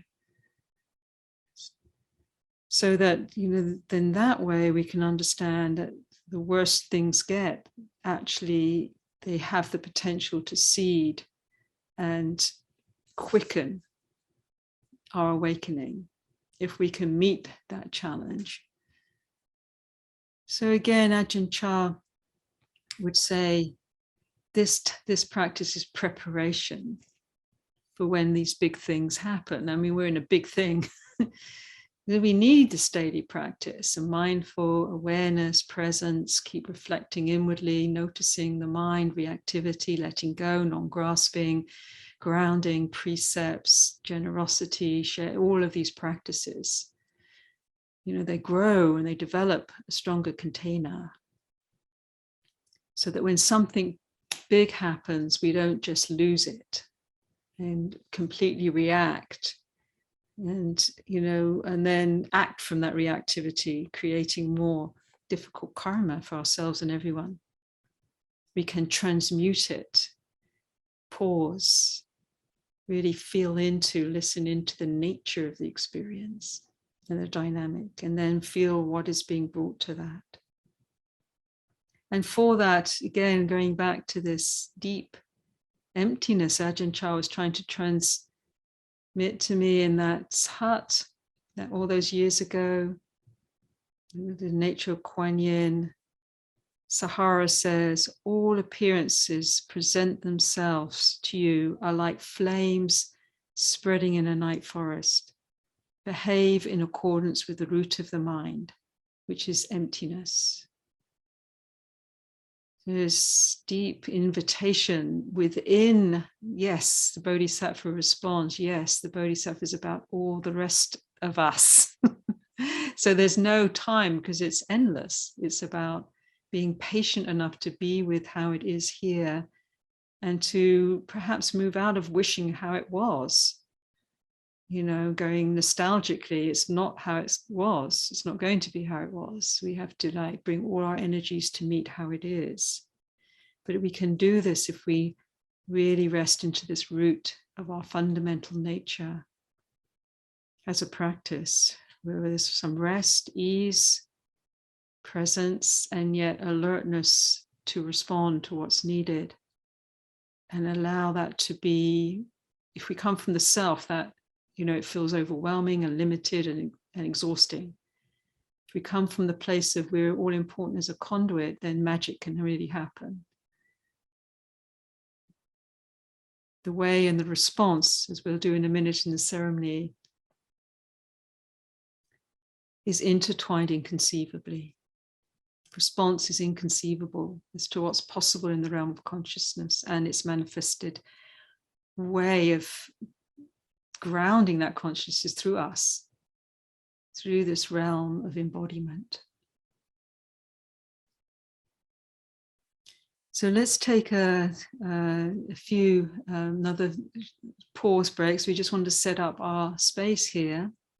We're going to go into the Great Compassion Ceremony, and really this ceremony is about we'll take some dedications that you've written and dedicating it not only to our own awakening and health and well-being and strength that we need now, but for the collective and for any special places and people that we're holding in our hearts. And we just do this ceremony as like a meditation. You can do it with us, with the bowing. You can listen to it as a meditation. And just let it, it's a form, it's an ancient form, it's come through the Chinese lineage. There are many other similar types of forms that do the same thing. Really around Kuan Yin Bodhisattva, Kittisaro, we're calling on all of these great powers and forces to take the soul crystal of this time to seek the dissolving of obstruction. It's a beautiful practice, so we invite you to join us. Let's take a 5-minute stretch break, and then we'll come back, and then we'll go into the ceremony together. Ceremony take about an hour and 15 minutes, and then we'll just sit at the end, and then we'll close with you the session. Okay, welcome back, everyone. We're going to start the ceremony, and thank you for the dedications. If you just hold when they come to mind, who you're with, or what you're with, so they're with you through the ceremony, and then we'll read out the dedications at the end when we ask to share blessings with them all. And then, just as I say, meditation, just like going through the puja, And then just whatever comes, just bring it into the ceremony. Nothing's a distraction. Just allow yourself to bring it in and keep coming back and turning it all back into the process, the awareness, the listening, and the participation. Okay.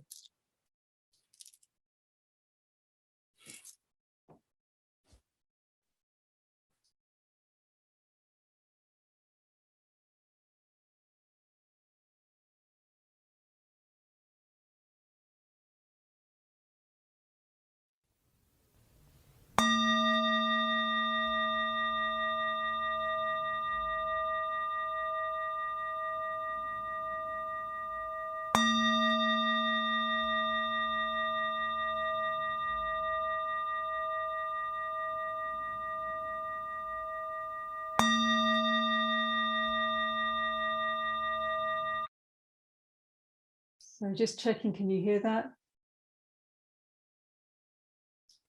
Okay.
With one mind I bow to the everlasting triple jewel of the 10 directions.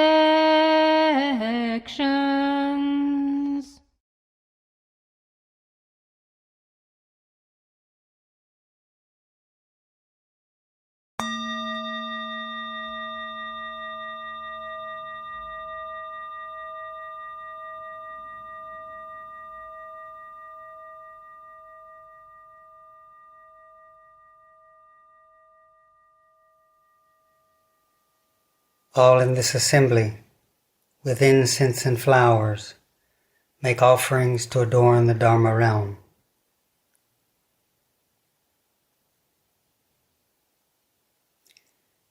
May this fragrant flower cloud fully pervade the 10 directions.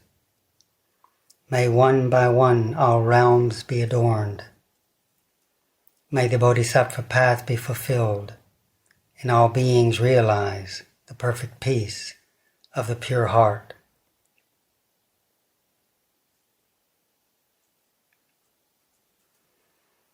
This offering pervades the 10 directions, making a tower of subtle, wonderful light. All heavenly music, incense, and countless precious objects are offered everywhere to the triple jewel of the 10 directions. Each offering entirely pervades the Dharma realm, each one unimpeded, exhausting the bounds of the future, doing the Buddha's work, and spreading fragrance everywhere over all living beings.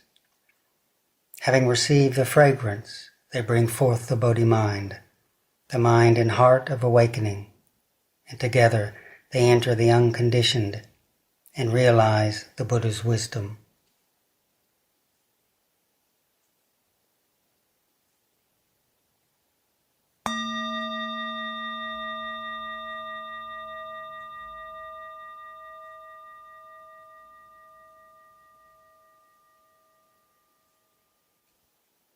Namo, the former Buddha, light of Dharma, now known as Quan Shuryen Bodhisattva, perfect in miraculous merit, complete in great compassion, who in a single body and mind manifests 1,000 hands and 1,000 eyes, who illumines and looks upon the Dharma realm and protects and upholds living beings, and causes them to bring forth the great mind of the way, who teaches them to hold the perfect spiritual mantra, to leave forever the unwholesome paths, and to be reborn at the time of a Buddha. Obstructive karma and illnesses that bind the body are caused to melt away. No one can exhaust the praises of Guan Yin's awesome spiritual might. Therefore, with one mind, I return my life in worship.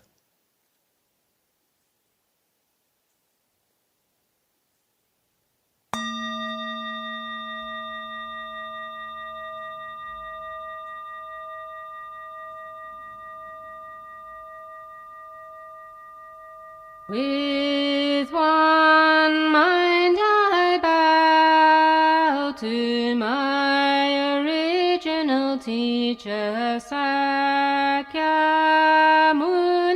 Buddha, world honored one.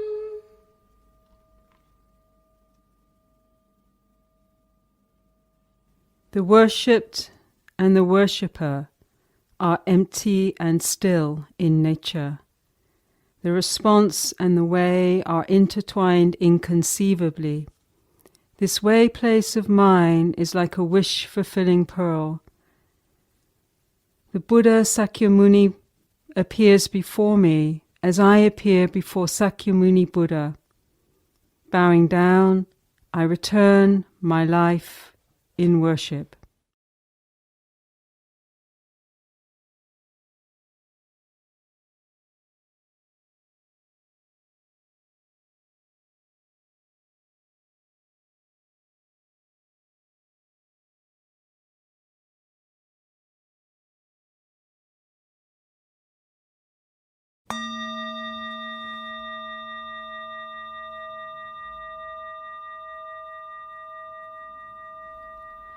With one mind I bow to Amitabha Buddha of the land of ultimate bliss, world honored one.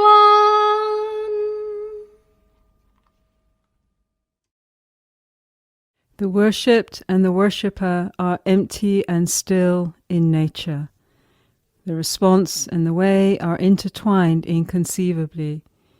This way place of mine is like a wish-fulfilling pearl. Amitabha Buddha of the land of ultimate bliss, appears before me as I appear before Amitabha Buddha. Bowing down, I return my life in worship.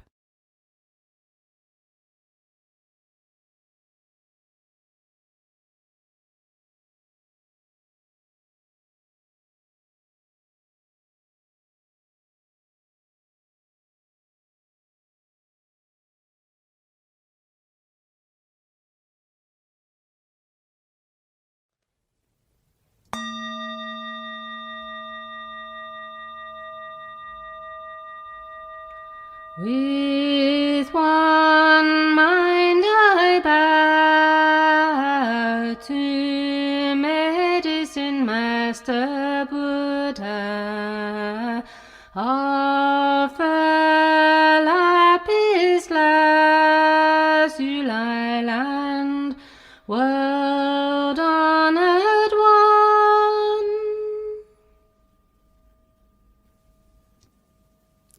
The worshipped and the worshipper are empty and still in nature.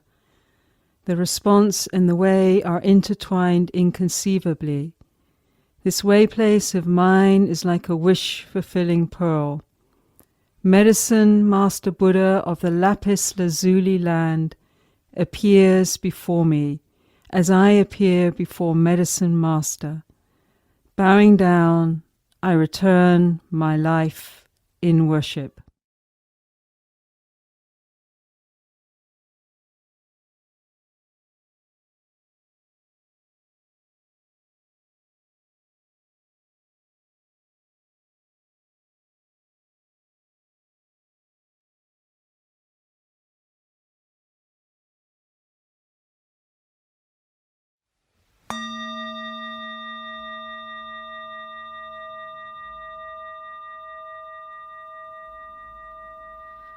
With one mind I bow to King of 1,000 lights, Buddha of countless aeons past, world honored one.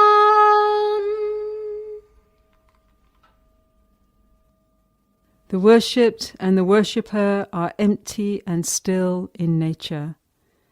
The response and the way are intertwined inconceivably. This way place of mine is like a wish-fulfilling pearl. King of 1,000 lights Buddha appears before me as I appear before King of 1,000 lights. Bowing down, I return my life in worship.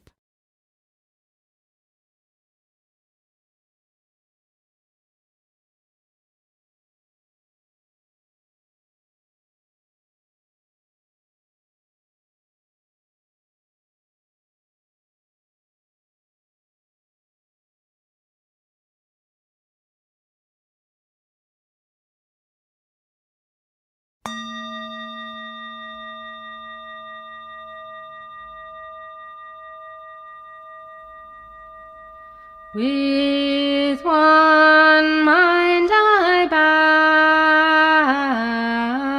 bow to all the Buddhas of the past, many as the sons of countless Ganges rivers, world honored ones.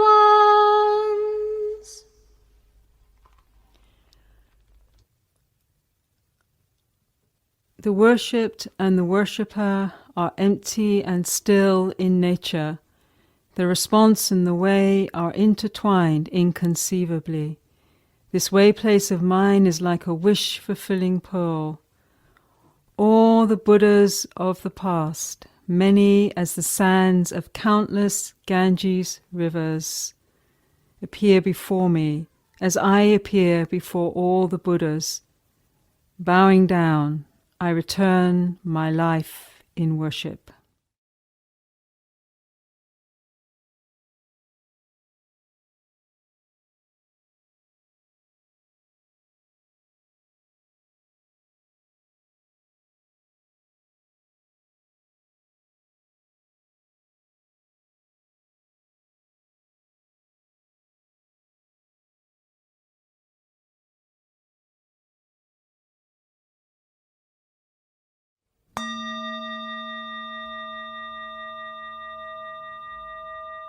With one mind I bow to all the Buddhas of the 10 directions, world honored ones.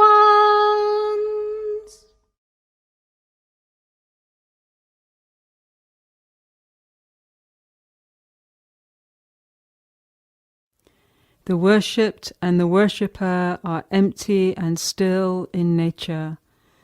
The response and the way are intertwined inconceivably.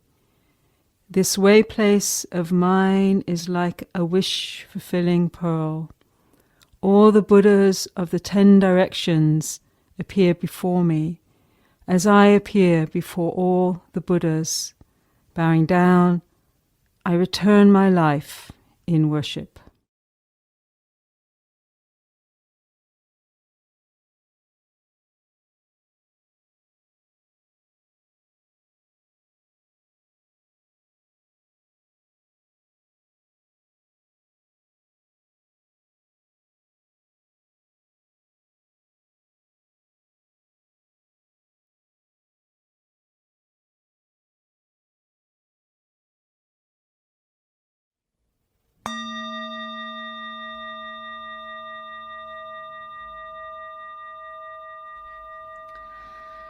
With one mind I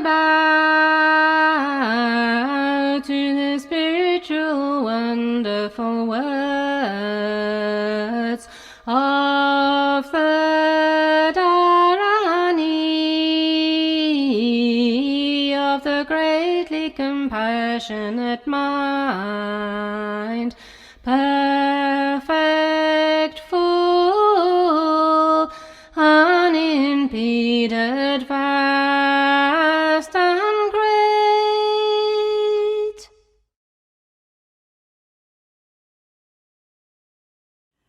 The Dharma nature, like emptiness, cannot be seen.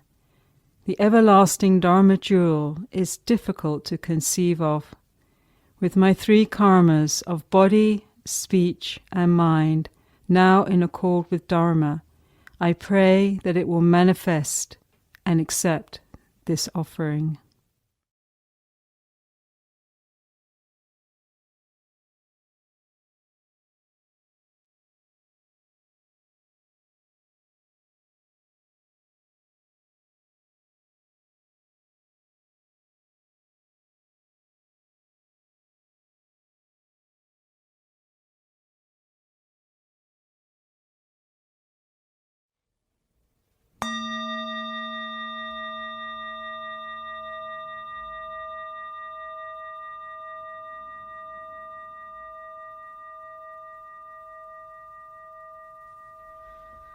With one mind I bow to the greatly kind, greatly compassionate Yin Bodhisattva, who with 1,000 hands and 1,000 eyes contemplates at ease the sounds of the world.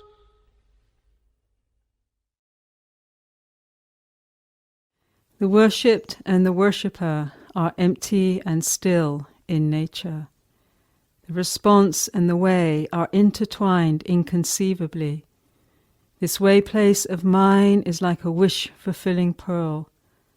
The greatly compassionate Bodhisattva manifests in it, and I now manifest before the greatly compassionate one as I seek to dissolve all obstacles.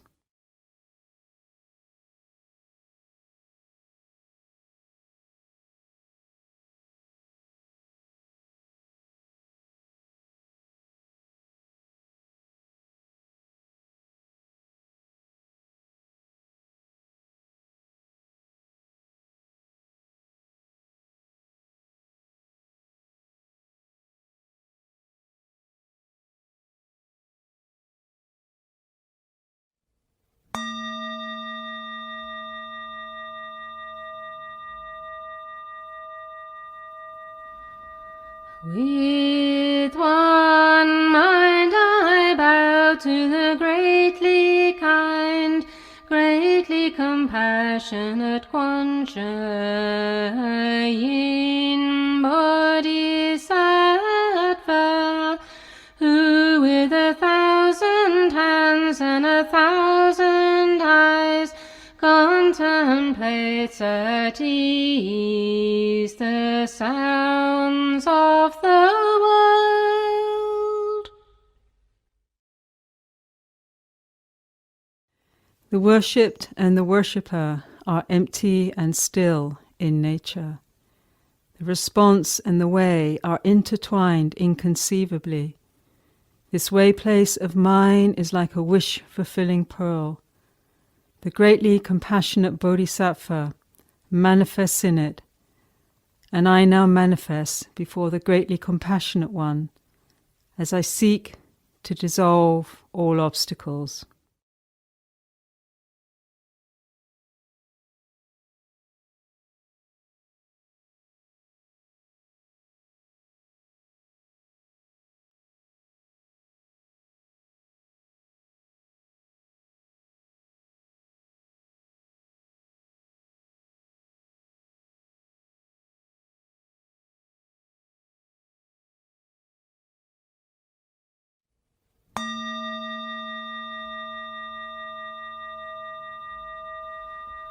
With one mind I bow to the greatly kind, greatly compassionate Yin Bodhisattva, who with 1,000 hands and 1,000 eyes contemplates at ease the sounds of the world. The worshipped and the worshipper are empty and still in nature. The response and the way are intertwined inconceivably.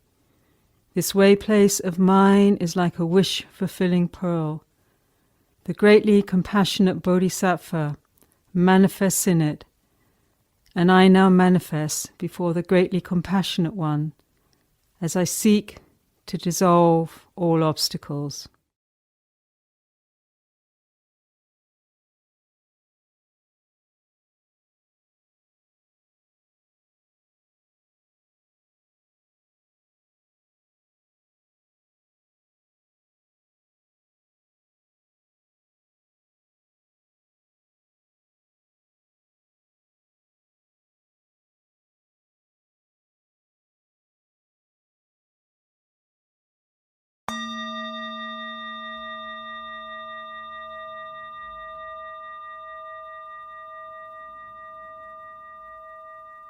With one mind I bow to the Bodhisattva who has attained great strength.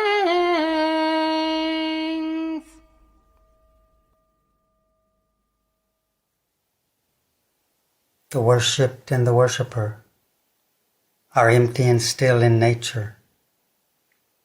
The response and the way are intertwined inconceivably. This way place of mine is like a wish-fulfilling pearl. Great strength Bodhisattva manifests in it, and I now manifest before great strength as I seek to dissolve all obstacles.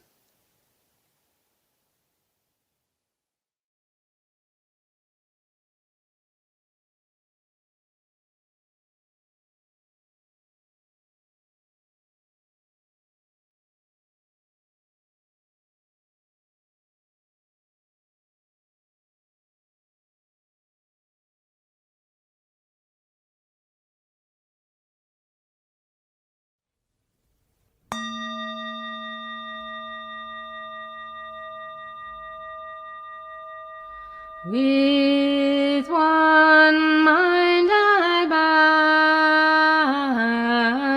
bow to sunlight Bodhisattva and moonlight Bodhisattva.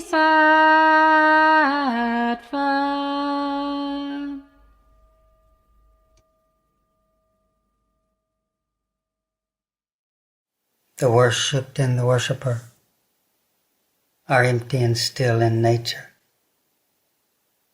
Response and the way are intertwined inconceivably. This way place of mind is like a wish-fulfilling pearl. Sunlight Bodhisattva and moonlight Bodhisattva manifest in it. And I now manifest before sunlight and moonlight as I seek to dissolve all obstacles.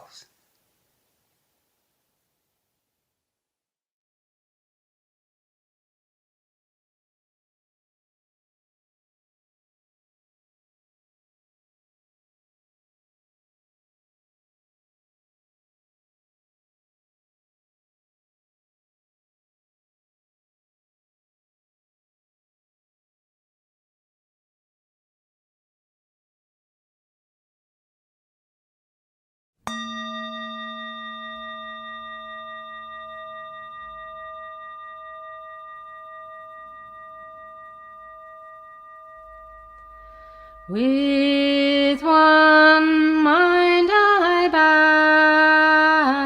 bow to Manjushri Bodhisattva of great wisdom.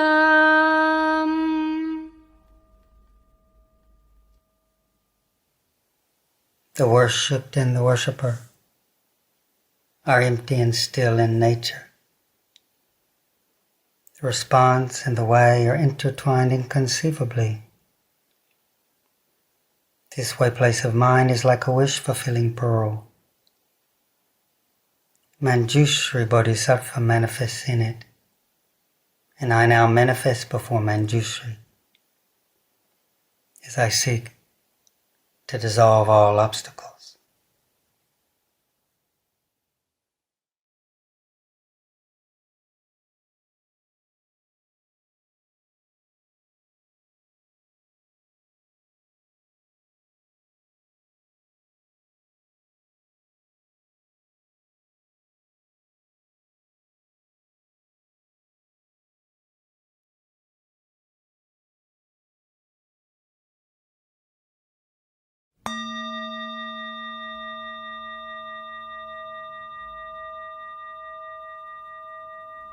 With one mind I bow to earth's door Bodhisattva, liberator of those in states of woe. The worshipped and the worshipper are empty and still in nature. The response and the way are intertwined inconceivably. This way place of mind is like a wish-fulfilling pearl. Earth's store Bodhisattva manifests in it, and I now manifest before Earth's door as I seek to dissolve all obstacles.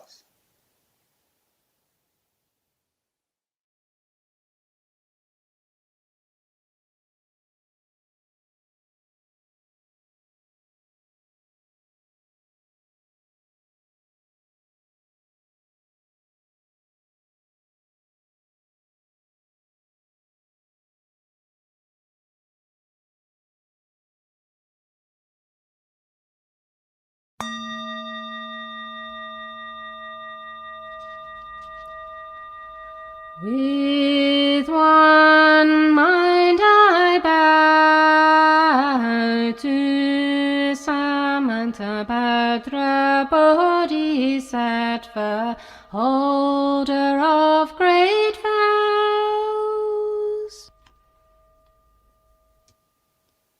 The worshipped and the worshipper are empty and still in nature. The response and the way are intertwined inconceivably. This way place of mind is like a wish-fulfilling pearl. Samantabhadra Bodhisattva manifests in it.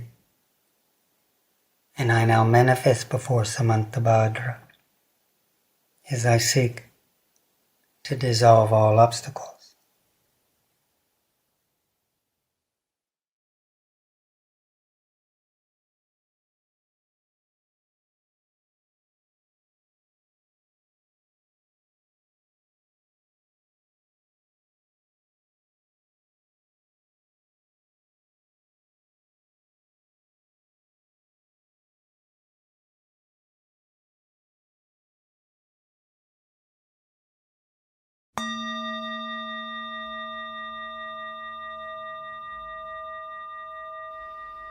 With one mind I bow to Maitreya Bodhisattva, the future Buddha.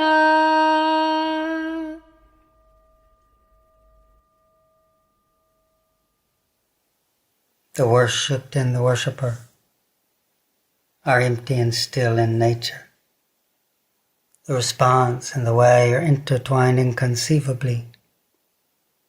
This way place of mind is like a wish-fulfilling pearl. Maitreya Bodhisattva manifests in it, and I now manifest before Maitreya as I seek to dissolve all obstacles.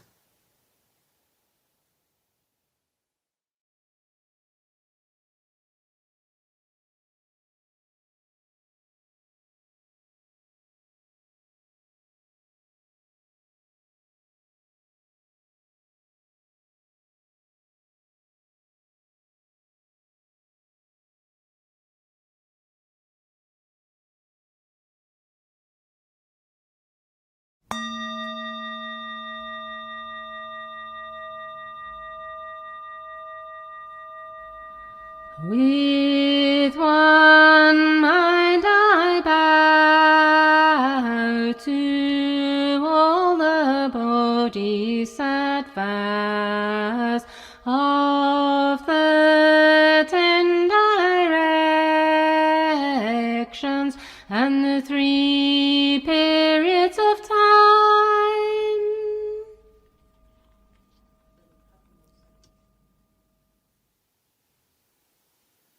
The worshipped and the worshipper are empty and still in nature.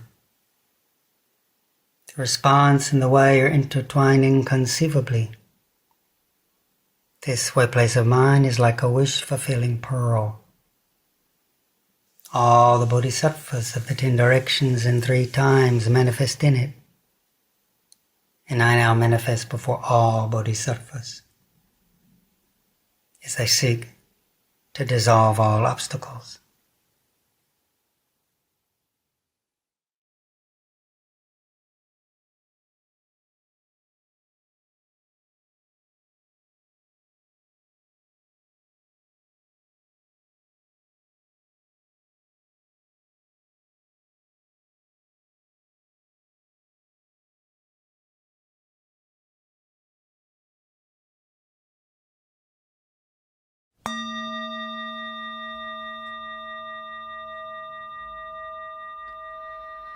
With one mind I bow to Mahakassapa, Mahapajapati, Ananda, and all the elders of the immeasurable Sāvaka Sangha.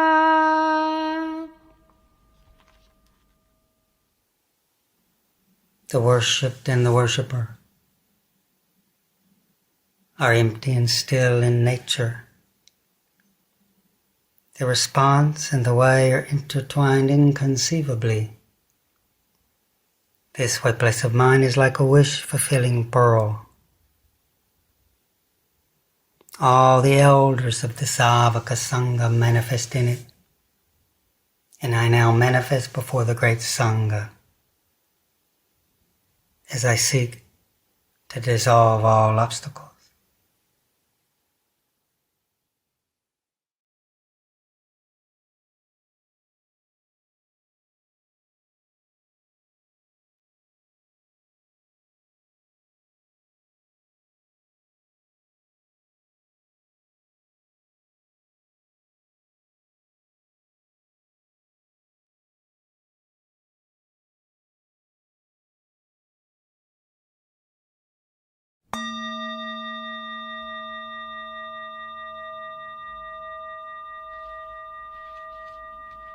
With one mind I bow to all the countless saints and sages of the Dharma realm, past, present, and future.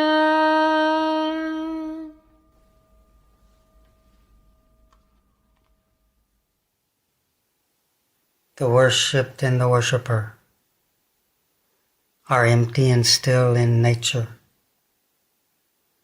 The response and the way are intertwining conceivably. This way place of mind is like a wish-fulfilling pearl.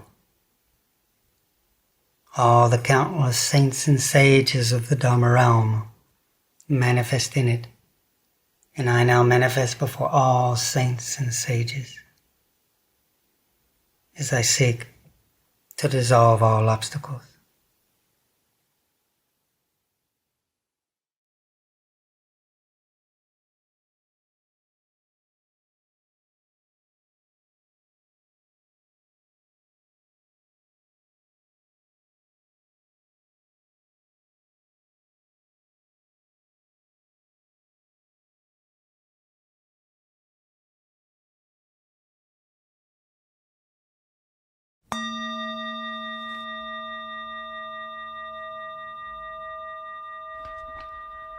With one mind I bow to the triple jewel on behalf of my parents, ancestors, and the family of all living beings.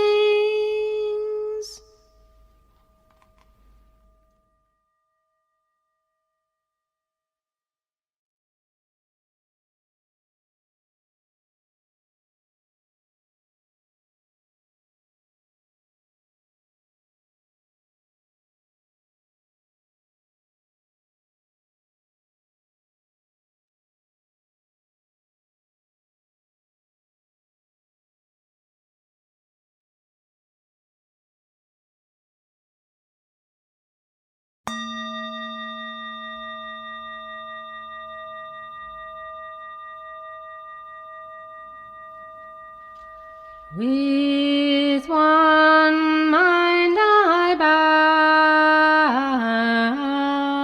on behalf of all the heavenly gods, dragons, Dharma protectors, the spirits of empty space, the spirits of rivers and oceans, the spirits of fountains and springs, the spirits of streams and pools, the spirits of herbs, grasses and woods, the household spirits, the water spirits, the fire spirits, the wind spirits, the earth spirits, the mountain spirits, all the gods, dragons, devas, and spirits who protect those who hope mantras, each with his or her retinue on their behalf, I bow to the triple jewel.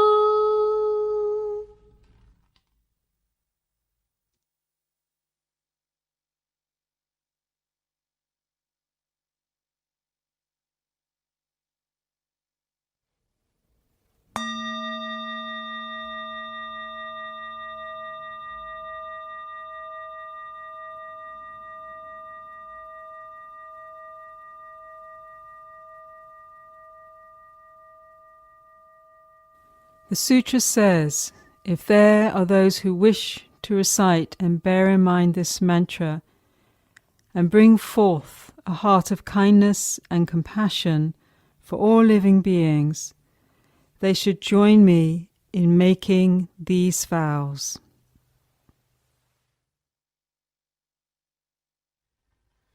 Namo, greatly compassionate Guanche Yin, I vow that I will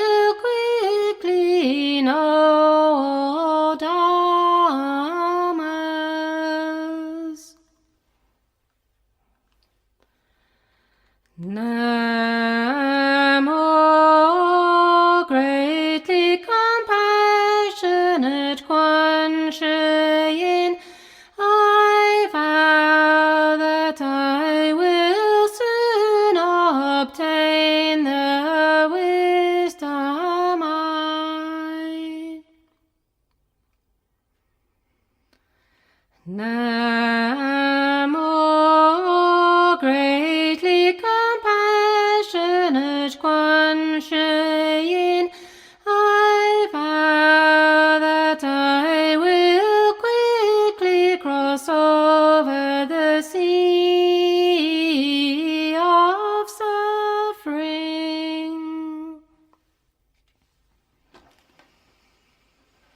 Namo, greatly compassionate Quan Shi Yin, I vow that I will cultivate good skill in means. Namo, greatly compassionate Quan Shi Yin, I vow that I will cross all living beings over the sea of suffering. Namo, greatly compassionate Quan Shi Yin, I vow that I will soon attain precept samadhi and the way. Namo, greatly compassionate Quan Shi Yin, I vow that I will quickly dwell in the unconditioned. Namo, greatly compassionate Quan Shi Yin, I vow that I will soon unite with the Dharma nature body.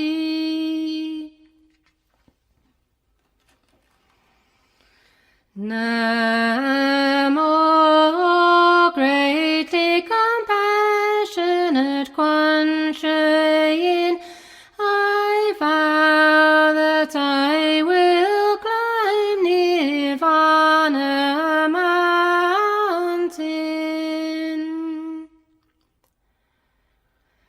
Namo, greatly compassionate Quan Shi Yin, I vow that I will board the Prajna wisdom boat.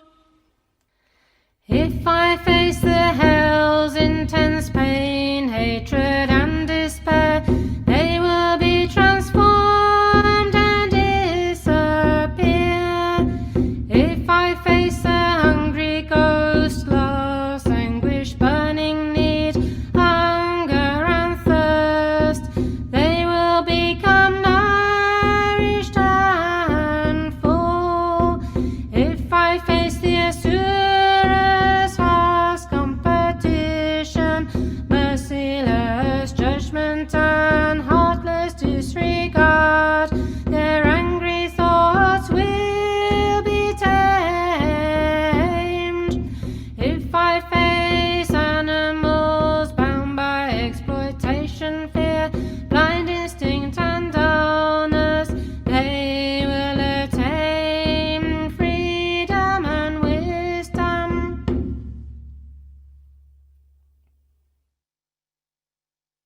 Namo Quan Shi Yin Pussa, Namo Quan Shi Yin Pussa, Namo Quan Shi Yin Pussa, Namo Quan Shi Yin Pussa, Namo Quan Shi Yin Pussa, Namo Quan Shi Yin Pussa, Namo Quan Shi Yin Pussa, Namo Quan Shi Yin Pussa, Namo Quan Shi Yin Pussa,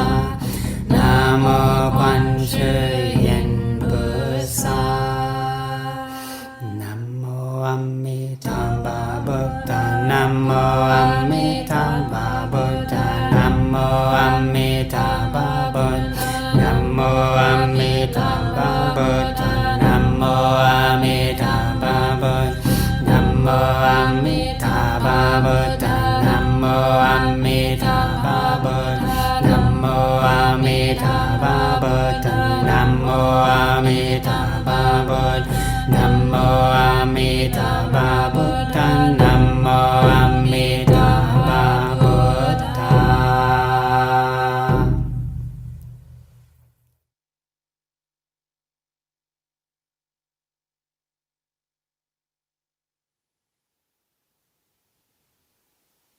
One Sriyan Bodhisattva said to the Buddha, "World-honored one, if any living being who recites and holds the spiritual mantra of great compassion should fall into the three lower paths, I vow not to attain full enlightenment." If any living being that recites and holds this spiritual mantra of great compassion should not be reborn in any Buddha land, I vow not to attain full enlightenment. If any living being that recites and holds the spiritual mantra of great compassion should not attain immeasurable samadhis and eloquence, I vow not to attain full enlightenment. If any living being who recites and holds the spiritual mantra of great compassion should not obtain whatever they seek in this present life, then it cannot be the Dharani of the great compassion mind. Having spoken these words before the assembly, Guanyin Bodhisattva put her palms together, stood upright, and brought forth a thought of great compassion for all beings. She smiled broadly, and in this way spoke the wonderful spiritual phrases of the Dharani of great compassion, perfect, full, unimpeded, vast, and great. The Dharani runs like this.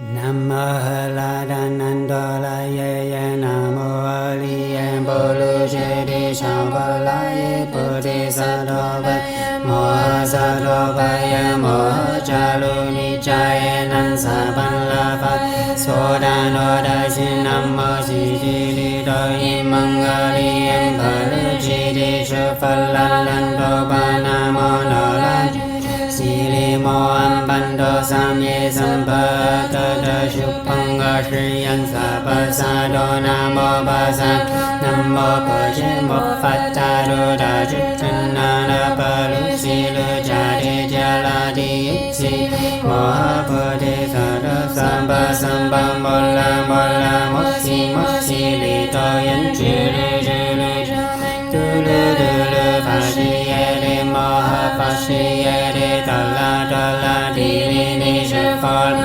Jula Jula Momo Vamo Lamo Dili Isi Isi Shana Fola Jure Fasha Fasham Bola Jure Hulu Hulu Mola Hulu Hulu Sili Sola Sola Sili Sili Sulu Sulu Kuttiya Bodhiya Buddhaya Buddhaya Midili and Nola Ginger Dili Shining Nopaya Mona Soba Sikoye Soba Moha Sikoye Soba Sitoye Yeshurpandaye Soba Nola Ginger Soba Mola Nola Soba Silu Sangha Muchaye Soba Soba Moha Sitoye Soba Chachila Sitoye Soba Bodha Moje Sitoye Soba Nola Ginger Panchelaye Soba Mopali Shanchelaye Soba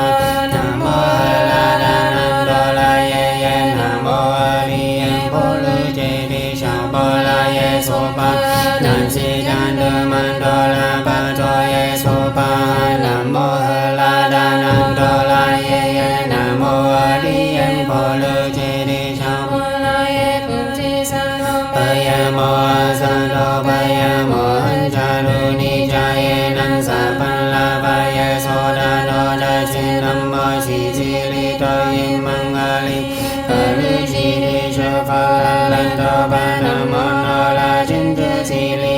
an ban do sam ye sam pa cha cha chu pang wa shi pa sa do nam mô pa sa do nam mô pa je ma pa ta do da chu tu na la pa lu si lu cha re cha la di si ma pa ti sa do sa pa mo la mo si li to yin ji lu tu lu pa si ye de ma pa si ye de to la di li ni su fo la ye je la mo ma fa mo la mi di si shan na wa la shan po la she li fa shan po la she ye hu lu mo hu lu si li so la si li su bu ti ye bu to ye mi li no la jin je di li shining up pa ye mo na so pa si to ye so pa mo si to ye so pa si to ye shi pang na ye so pa no la jin je so pa mo la no la so pa si lu sang a mu cho ye so pa mo si to ye so pa chat chi la si to ye so pa bo do mo je si to ye so pa no la jin je pan che la ye so pa mo pa li shan che la ye so pa nam mo la da nam do la ye nam mo li bo lu je de shao pa la ye so pa nan si gan do man pa to ye so pa nam mo la da nam do la ye nam mo li ye bo lu je de shao pa la ye Bodhisattva pa ya mo sa do pa ya mo cha ni cha ye nam sa pan la pa ya so dan do da sin nam mo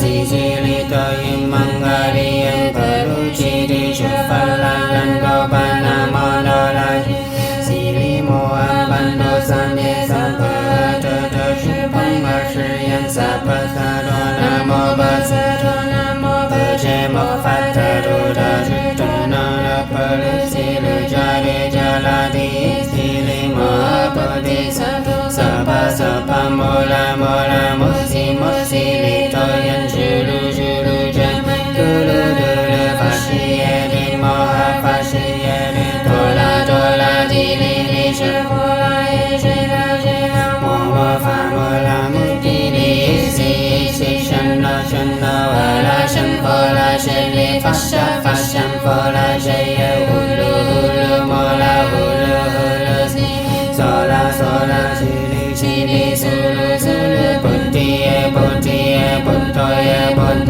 mi di li en do la jin che di li shining up pa ye mo na so pa si to ye so pa mo si to ye so pa si to ye shi pang na ye so pa do la jin che so pa mo la no la so pa si lu sang a mo cho ye so ma so pa mo si to ye so pa chat chi la si to ye so pa bo do mo je si to ye so pa no la jin che pan che la ye so pa mo pa li shan che la ye so pa nam mo la da nam do la ye nam mo li ye po lu je li shao po la ye so pa la si jan do man do la ba do ye so pa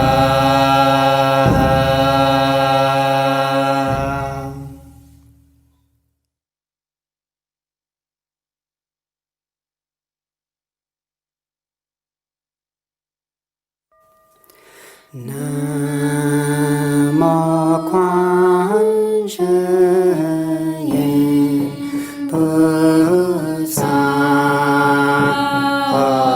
Nam mô Quan Thế Âm Bồ Tát.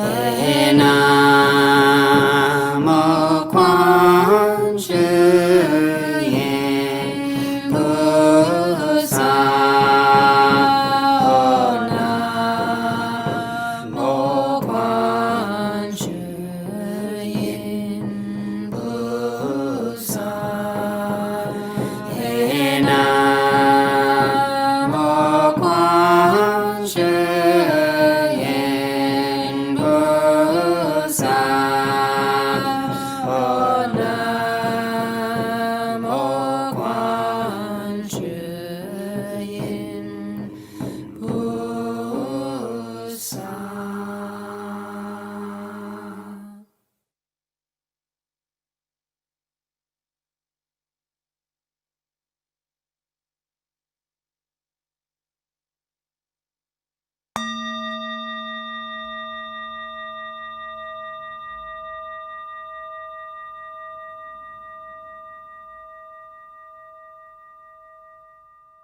I and all living beings from beginningless time have been constantly obstructed by ignorance of the 3 karmic actions and the 6 sense faculties, not knowing the essentials of escape, merely complying with birth and death, and not knowing the wonderful Dharma.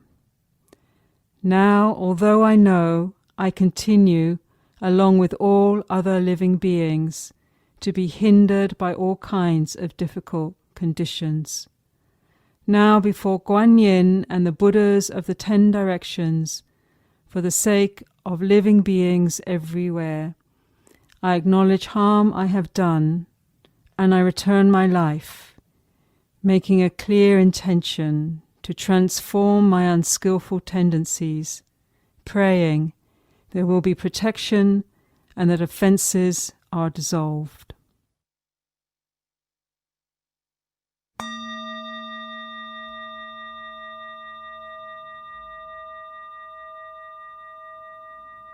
Everywhere, for the sake of all in the triple world, for living beings of the Dharma realm, I vow to transform greed, hatred, and delusion.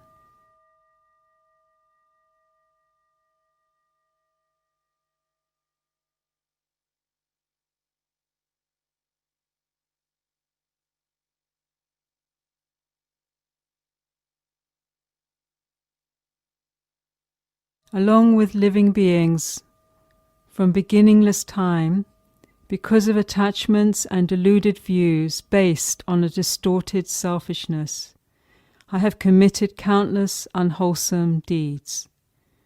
Therefore, on this day, I have come to trust deeply in cause and effect. I give birth to a healthy sense of remorse for harm done to self and others, and resolve to make amends by seeking the Buddha wisdom. Knowing that all dharmas are empty and still, for the sake of all living beings, I abandon the unwholesome tendencies and cultivate the good. I pray that Guan Yin Bodhisattva will compassionately gather in this offering and receive it.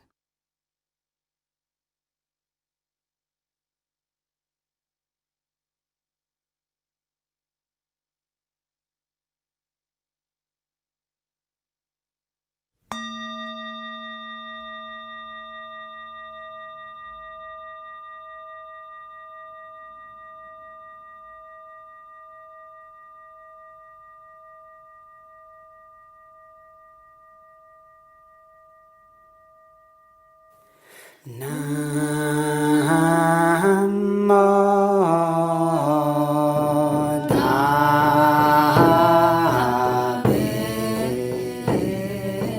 Quan Shu Yin Bu Sa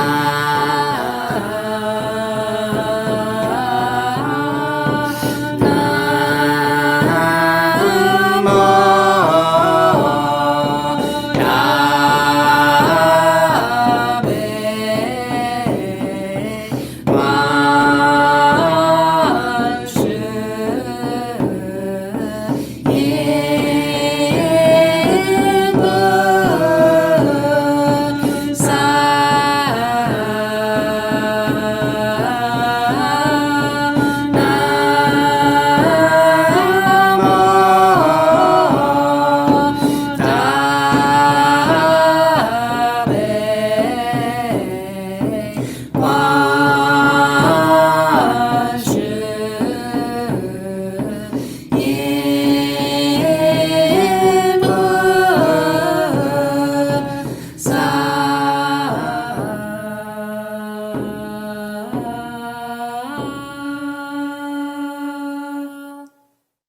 With the utmost sincerity of mind, I acknowledge harm I have done. This very mind, shared by all living beings of the Dharma realm, is fundamentally complete with the 1,000 Dharmas. It has in full all spiritual strength and the use of bright wisdom. Above, it equals the Buddha mind. Below, it is identical to all that lives. Beginningless dark movement blocks this still brightness. Contact with things dims and confuses it, and thoughts arise and bind it in attachments. In the midst of the sameness of dharmas arises the notion of self and other. In all existence, attachment and views are the basis, and unwholesome actions of body and speech are the conditions that give rise to all suffering. Killing, stealing, sexual misconduct, lying and unskillful speech, misuse of intoxicants, breaking the precepts of blameless living, slandering the triple jewel, not respecting saints and sages, and being confused regards right and wrong. Karmic actions such as these are measureless and boundless. In the midst of oppressive conditions from the past and present, I am obstructed in the dharmas of the path, and am hindered in my ability to become well seasoned in the cultivation of the way. Now, having met the perfect spiritual mantra of great compassion and the guidelines of blameless living according to the Bodhisattva path, I am able to quickly dissolve transgressions like these.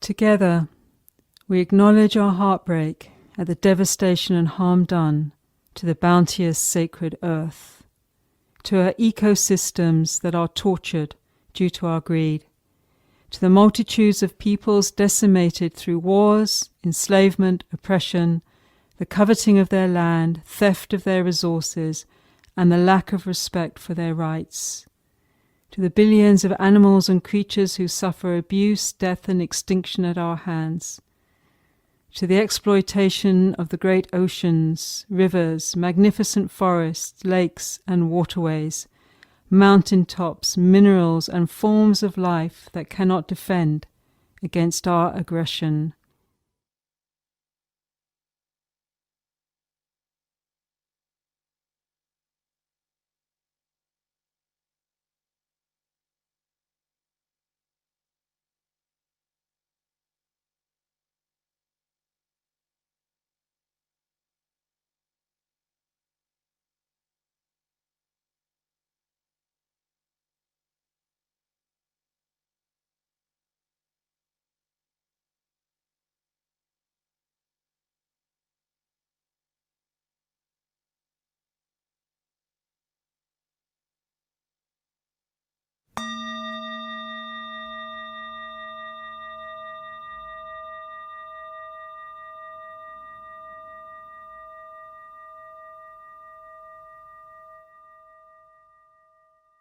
Therefore, on this day with utter sincerity, I recite and hold this mantra and return to Quan Shu Yin Bodhisattva and to all the great masters of the 10 directions. I bring forth the Bodhi mind and resolve to cultivate the practice of true words. I vow to extend awareness, care, and love to this great earth and to all who live upon her.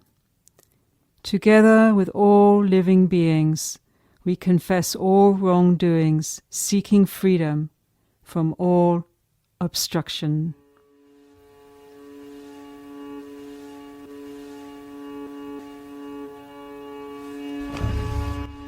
May the greatly compassionate Quan Shi Bodhisattva protect and uphold us with 1,000 hands and illumine us with 1,000 eyes, so that we may realize the cessation of suffering. I vow to open the knowledge of my original wisdom and to be vigorous in helping the many kinds of beings escape the wheel of suffering.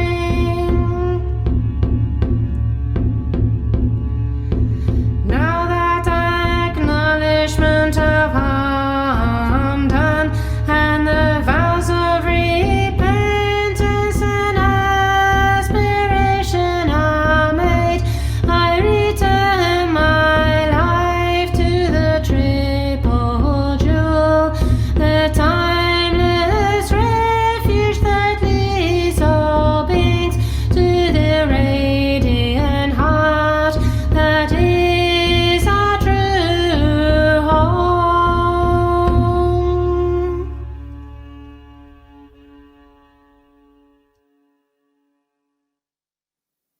May all blessings generated from this practice adorn the Buddha's Pure Lands, repaying the kindness of the awakened ones, the ancestors, and all beings, while aiding those suffering in all realms. May all who hear this Dharma bring forth the resolve of Bodhi, of awakening.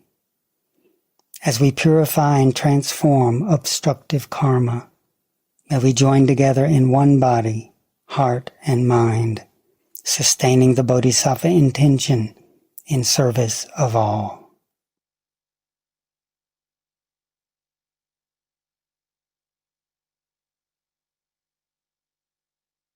Ah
stop. Okay.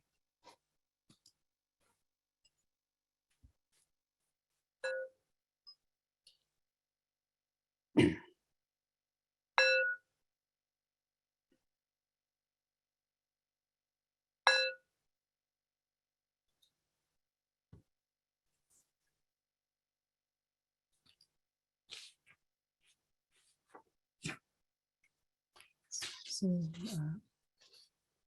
transferring the blessings to Elizabeth Perkin, Scott and brother and family, to Non-Pi Sosibo and the Sosibo family, to Reverend Adam Bucho, to John, Kathleen, Lauren, for the trees and their wisdom networks. For love, may all beings have the courage to choose love, including Steve, Sharon, Nirali, and Jen. The spirit of the Ottawa River, Kittisaro. For my daughters and my parents, for the children in us all, and the great spirit of the earth that holds us. For my family who has been dealing with COVID. To the very young, the very old, the imprisoned refugees, those sick, frightened, in danger. For Fionn, taken by ICE upon release after 25 years incarcerated in prison, may his practice and beautiful heart support and keep him well and safe. Karen, may she have a smooth and clear recovery from her injuries in a car accident. May she be surrounded by loving and compassionate people. For my father, Joe, mi papa Jose, and all those living with dementia, their families and caregivers. For all the children who are living in abusive household or harsh conditions. For our precious grandmother Earth and all those consumed with delusion and fear. To my inner child, to my dog baby, to my beloved, to the beloved. For my friend and neighbor Polly, who is close to the end of life. For my 99-year-old mother-in-law, Mary, who is falling a lot. And for me, Christine, as I try to care for her with kindness. For all disenfranchised beings, including the living earth who suffer. For my son, Zach, who has just returned from Thailand, I dedicate this ceremony to bring about peace in these times of utter chaos and disruption. May I be grounded and be an instrument of peace and tolerance to support and hold space for my own and others' suffering. For the earth, for clear water, for clean air, and for the transformative power of fire. May I and all beings be free and be able to respond from an open and loving heart.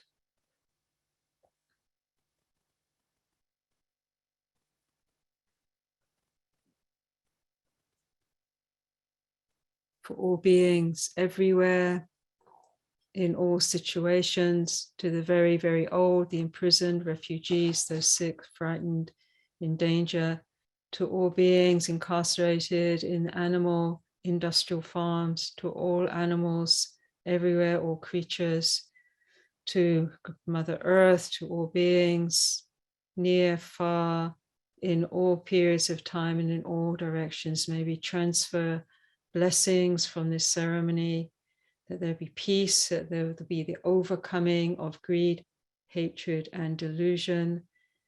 And may there be protection and freedom from harm for all. Om Mani Padme Hum.